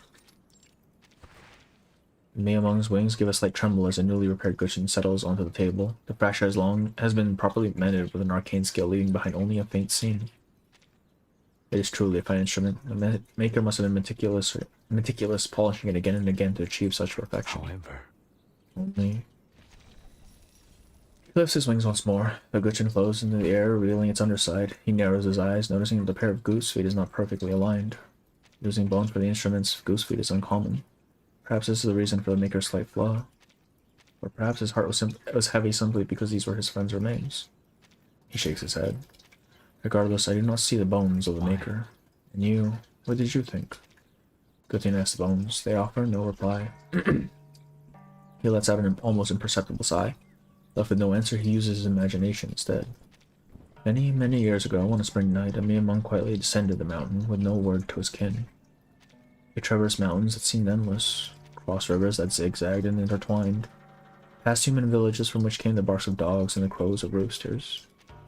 Like the divine birds of legend, he flew 99,000 miles. 99,000. Yet he flew higher than the mountains where mortals dwell, and farther than crimson clouds atop He flew farther than the crimson clouds atop the peaks. Even the heaviest dew could not dampen his wings. Only when the sky darkened did he stop to rest on an ordinary parasol tree. The moon sank westward. Humans and Arcanists alike slept. The forests, the fields, the mountains and rivers, the entire world was fast asleep. Gudgeon ponders what exactly tempted him to stay. Perhaps... No, surely not for some mortal joy. Or perhaps... As if answering himself, he immediately denies it again. No, not even for that piece or the one who played it. He looks down into the world below the mountain. The morning mist is not yet fully dispersed, but the silken trail of the Palin River can already be seen glinting in the sunlight as it flows into the distance, towards unfamiliar towns, villages, lakes, and plains. Separated by a thin veil of mountain mist, life unfolds. Some are born, some die, some laugh, some weep. So fleeting, so unhurried. Like morning dew with more days gone than to come. Perhaps that is precisely why it is worth cherishing. The thought stirs his heart, beautiful and unforgettable. After a long while, the Miamong places the long silent gudgeon before him once more. The boat rocks upon the water. The musician suddenly springs to his feet and looks towards the mountains. Sir, did you hear that? Someone's playing a gudgeon. With a sudden movement, the small boat lurches violently and the boatman stumbles. Don't go starting an old man like me. He clicks his tongue in annoyance and rows hard, steadying the boat. He must be hearing things. Palin River's running high today, can't hear nothing but the water itself. The musician does not reply, his gaze fixed on the mountains. A moment later, he suddenly points ahead and shouts excitedly. No, sir, someone's really playing gudgeon. Look at the meg over there. Even the birds have taken flight. The little man cranes his neck to peer into the distance and sighs. The sun's out. Of course, the birds are looking for food. What's so strange about that? How loud could one person be playing be anyhow? You think it'd reach this far, and only you'd hear it. Maybe it's an immortal who's playing. The words slip out of him. The boatman cannot fathom what strange spell has come over this young fellow he picked up on a whim. Ain't no mortals in this world, unless you've seen one with your own eyes. He opens his mouth and sinks back down, defeated. He lowers his gaze to the shimmering surface of the Palin River. Nothing. I must have imagined it. The boatman clicks his tongue again. All this silly chatter, just tell me where you're headed. I want to go to Pay City.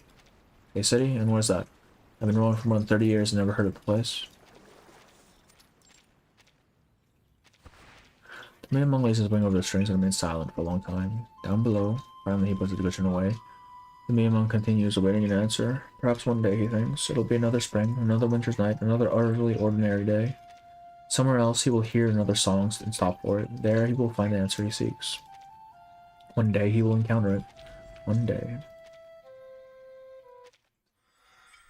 There's the boy. How does he even play that thing, man?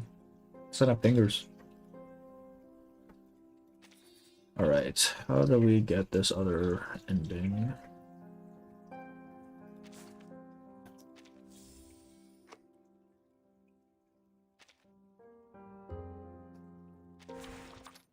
Skip to the choice. I indeed have heard a thing or two. Does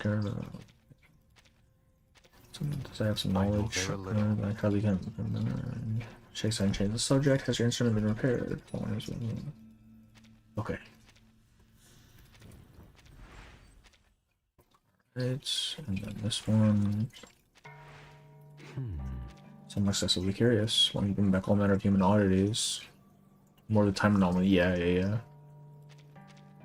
I really wonder what that anomaly is. Like, they brought it up before, they just never really expanded on it. Right. Just hitting the choice should be enough to trigger the event, right? Or the ending, rather. But repair the good chin. Perhaps my arcane skill can be of help. His lips move, and he only lets out on the side. I appreciate it, but I know how to run. Into the heavy cut, please. I have no intent. Okay.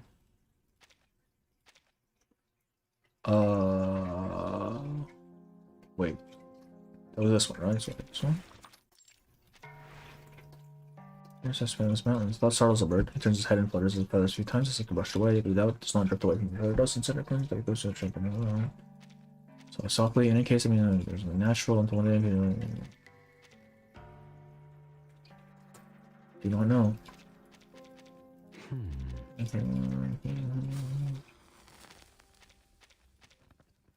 Goodbye. Alright, so that should be every choice. So if we do this again, can I skip to it?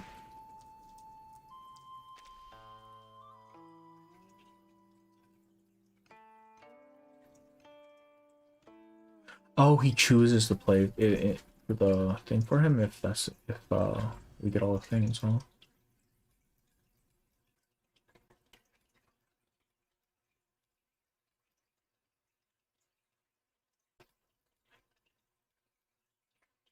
Okay, so it's literally just this part of the ending, right? And this is no illusion. The cool breeze pushes past me amongst wings and over the faintly vibrating strings. There's another very, very ordinary tune. Hasn't Leah played it for the first time? Okay. There we go.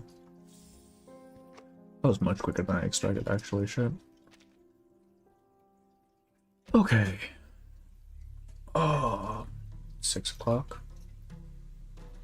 See the mountain that keeps them alive, or their parents have some kind of power? I think it has to be the mountain. Like, if they all died after coming down, like, surely something on the mountain was keeping them long-lived. Like, it could very well just be the same as, Pay City, where time just kind of doesn't matter. Right, let's do mains, and then I'll call it for the night, because I do need to finish this. I kind of want to run. Kind of want to try, like, if he's not even built, but like I want to see. I want to see, man. I got it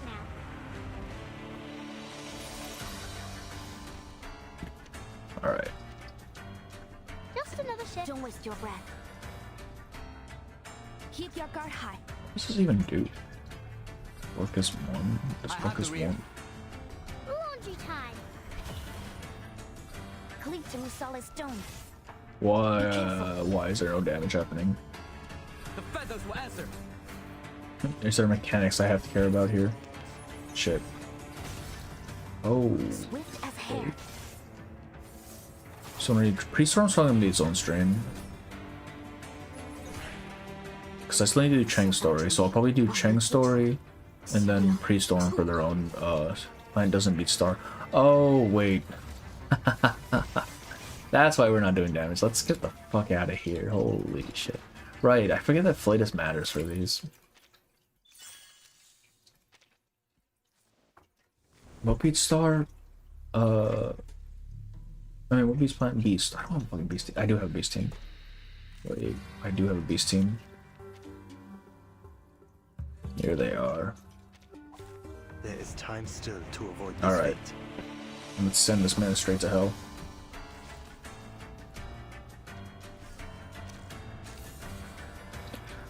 Kind of annoying without Marsha giving debuff protect.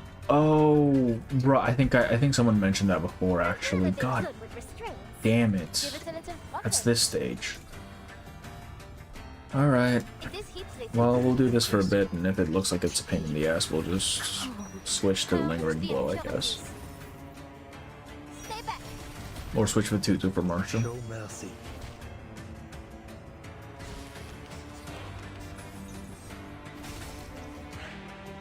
Is this the one that seals channel or something? I forget what the gimmick was exactly. Oh look, here's another one. This may sting. Embrace it. This taunt should do. Give it a little flutter. We're not afraid of you. Like crushing a grave. Oh, be careful. That's enough to light this for one day.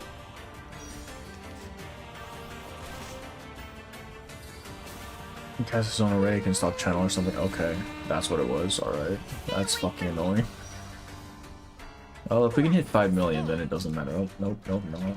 What did you have? 35? That should put us at 40, so... Part 1, do that, do that, do that. Give it a little Do polish. that. Eliminate what is false.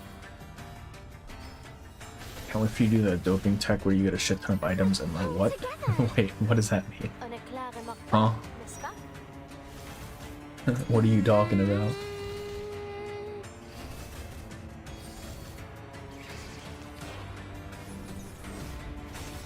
Oh, is there like a... Do you mean for Pre-Storm? Is there like a thing you can do in Pre-Storm that just kind of duplicates items or something?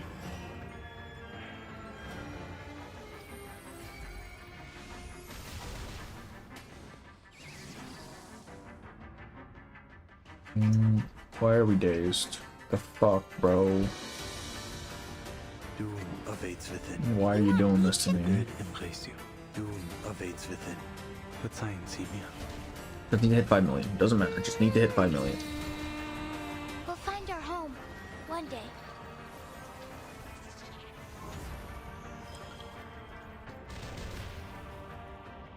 Vergossenes Blut für nichts. In memory of the dead. That's why you know me. Yeah. Well, we'll see how far we can get.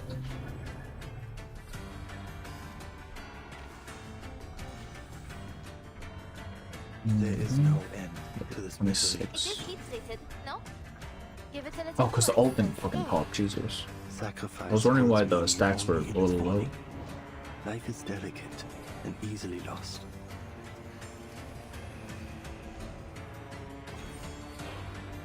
Purge the impurities. I still don't know what Charon's ult actually does. Like when it consumes his cards. Oh, be careful.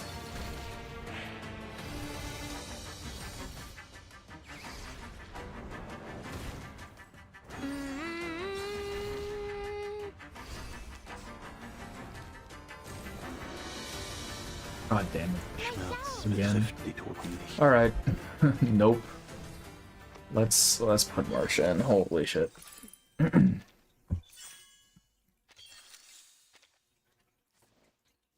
Is Petito Star? I don't even remember. Or she plants. She's mineral. How did she fucking die? What? Alright, where the fuck? There you are. I go wherever I am needed. Will there be time for a nap later? Lingering glow. Yeah, let's do it. Managing the stacks for this team is kind of annoying, I'm not gonna lie. Doom awaits within.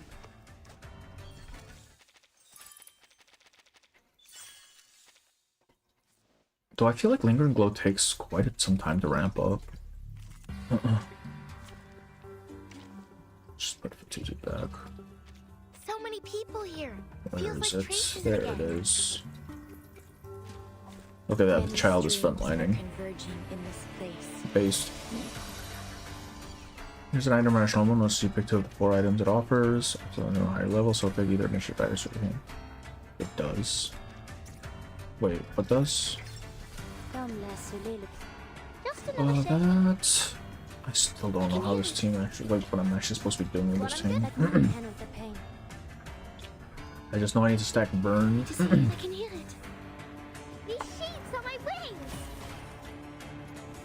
Peace and quiet. Mon officier n'est pas un capitaine.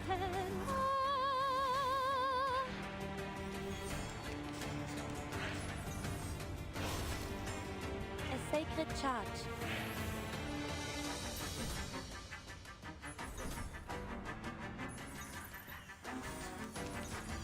How does Marsha's debuff the spell work? Is it just passive? Restraint is part of the training.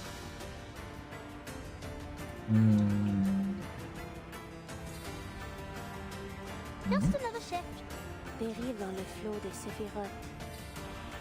It is here. Comme l'a scellé le destin. Once you ramp up, you use barrels ult every 2 turns if you follow correct rotation. Oh, you can. Yeah, I don't actually know the rotation. I'm not gonna lie. I've just been, with this team specifically, I've just been pressing buttons and applying burn, and it seems to work, so I never actually looked into like how you're actually supposed to play it. A secret revealed. I'm still not even sure what triggers the barrels follow up attack, honestly. It just seems to go off sometimes and sometimes it doesn't. A sacred charge. Get in here for the loop of getting free items and you gain levels per item you get. Oh, I see. So you just loop that until you're like level infinity and then kick the critter's ass at the end.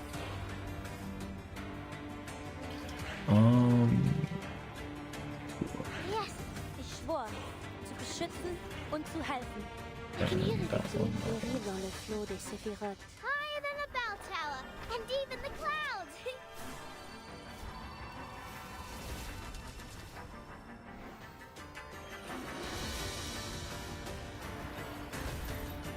I will remember your names.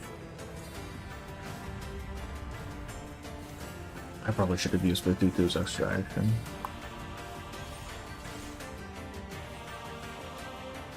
Cet entour révèle les séphirotes.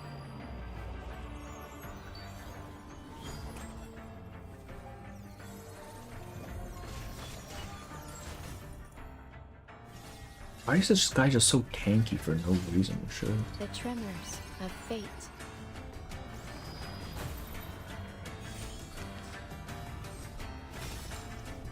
There's strength in restraint.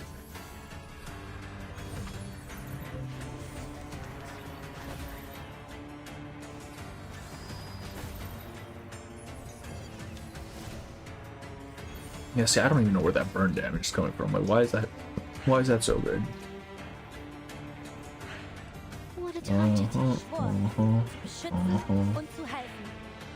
Fucking that one, I guess? Part of the training. Is this just a shield? I assume this is just a shield, right?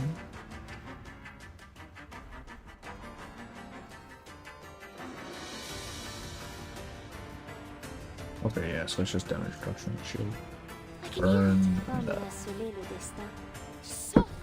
I need to actually read my character's kits, holy shit. I've just been winging it this entire time.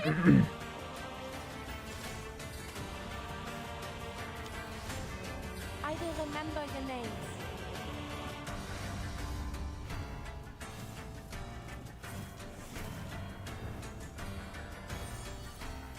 Don't worry. I'll avoid delivering any lethal injuries. A ripple stirred.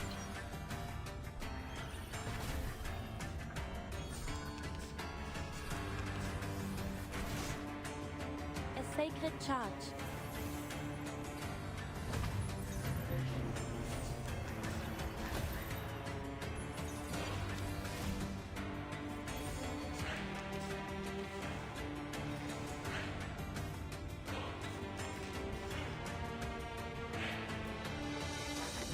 Dérive dans le flot des... Just right.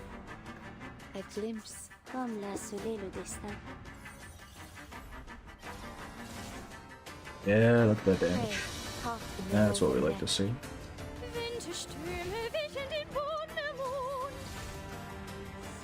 God damn. Set your internet nearly. It really depends on your resistance. Rational 1 equals rational 2. Rational 3. Wait, resistance is in to the storm? I don't know how big storm works, man. I'm assuming you mean resistance is in like how much the storm chips away at you if you're stuck in the thing. So I remember that mechanic. There's strength in restraint. Oh hell yeah, we love putting this around. Yeah, buddy. Just make this guy up. She needs 2. Just another shift.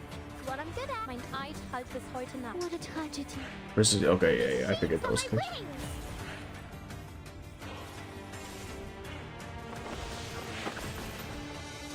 Please stop this violence. Yeah. That was it. The thing is, I don't even think, unless they've changed it, it feels like it doesn't matter what you do during this pre-storm part, right, before the boss fight, because the boss just goes down anyways. Like, yeah, I'm using meta teams and whatever, but like, I feel like there's just no incentive to actually play the pre-storm part of it. You just go straight to the boss and body him. Unless they've changed it and made it harder or something. Yes, I got this. Restraint is part of the training. I can hear it. Any other streams this week? I kind of want to run stream Neverness to Everness tomorrow because I do want to continue the story so I can actually do shit in game, aside from just dailies. And then we'll do Cheng next week. Probably started next week. I've been working on a video this whole week. It's not even a reverse video. I just fell down a rabbit hole on Twitter and I kind of wanted to write about it. Fate has revealed itself to you. But A necessary counterattack. probably Cheng next week. We'll probably do Pre-Storm as well next week. And then the rest of that week will be me working on reverse, the summary, and then probably one analysis video for this event, if not more. I've been wanting to do summaries for the character stories as well. Just like complete the whole thing, but that's just more stuff and I don't have a ton of time to do things.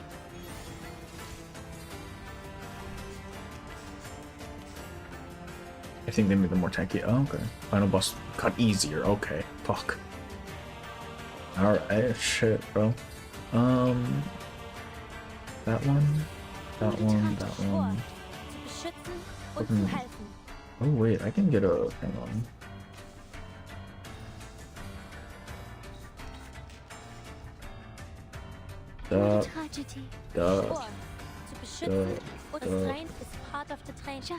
Yeah, buddy. Beneath the veil. Soffocare sangue. Soffocare sangue. I will remember your names.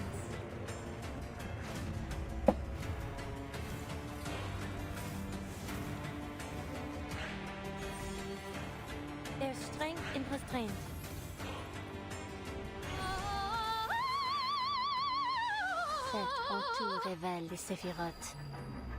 Paper Heron is just that powerful because I remember that. Okay, well, I mean, if you're using Paper Heron, like, the game just gives you the win, honestly. The Heron is just a win button at this point, like, come on.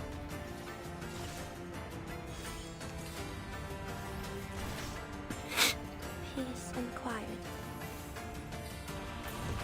I mean, Insignia much. What is Insignia?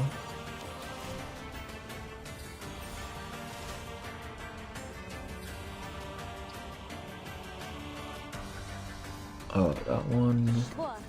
Let's get a rank through that. Oh, I don't even have. Hang on. Oh, we need butter. There it is. Just another shift. I will remember your names.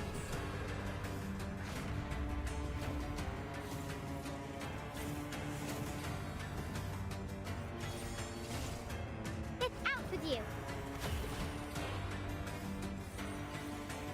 The overflow of the Sephiroth. A secret revealed.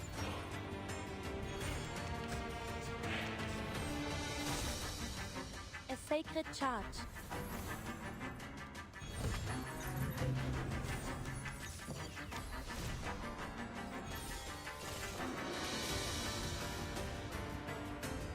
That one. It's what I'm good at. I can hear just another shift. It is here. Restraint is part of the training. Laundry time. I should probably get how you build.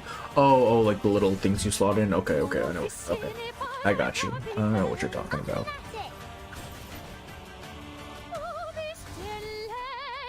Don't worry. I'll avoid delivering any lethal injury. Oh, we're at 5 million. Alright, we'll do this witness round and then we'll call it because I do not need 10 million. Actually, we might actually be able to hit 10 million. We'll go for it. We'll go for it. Assuming we don't just get like nuked out of nowhere.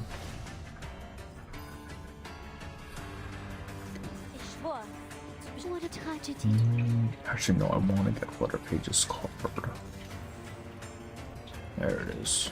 What a tragedy. What I'm good at. A glimpse from la soleil le destin.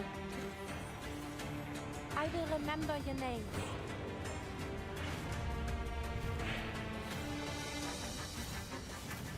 I don't know how people hit 100 million on this. Like, what goes on there? How does that happen? Because even with my best teams, I'm barely scratching 10 million.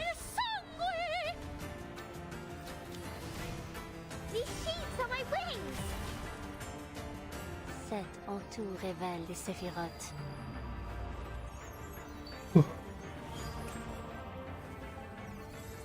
Man, I'm hungry.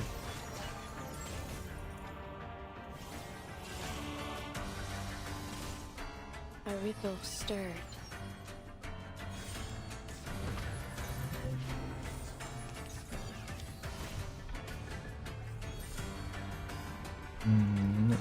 That one. It is here.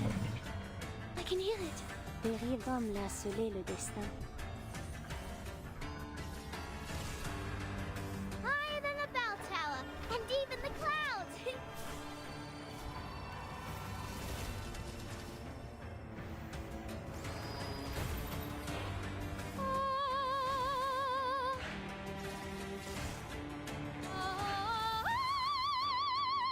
A secret revealed. What is the yellow damage the Flutter Page does? In a woven net. Wait, what is that? What is that? Apply to? Like, it's not Genesis, right? Genesis is blue. Oh, there she goes. She's dead. Fantastic.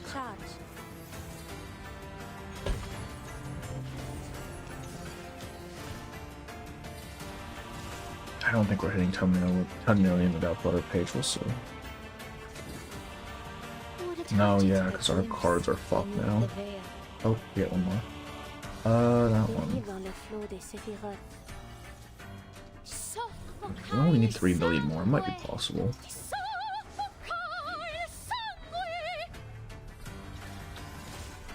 Ooh. Fuck. That did not do as much damage as I would have liked.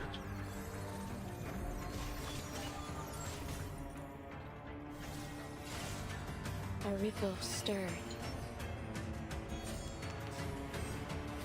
Yeah, we're not getting it.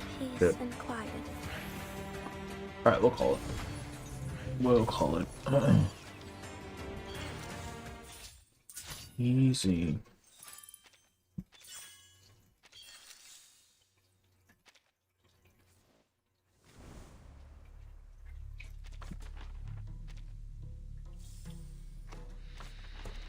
I love to see it. Alright. Cool. That is all we're doing today, I think. Right. We'll stream some Neverness tomorrow, because I do want to continue that story, so I can finally play the goddamn game. Reverse streams next week.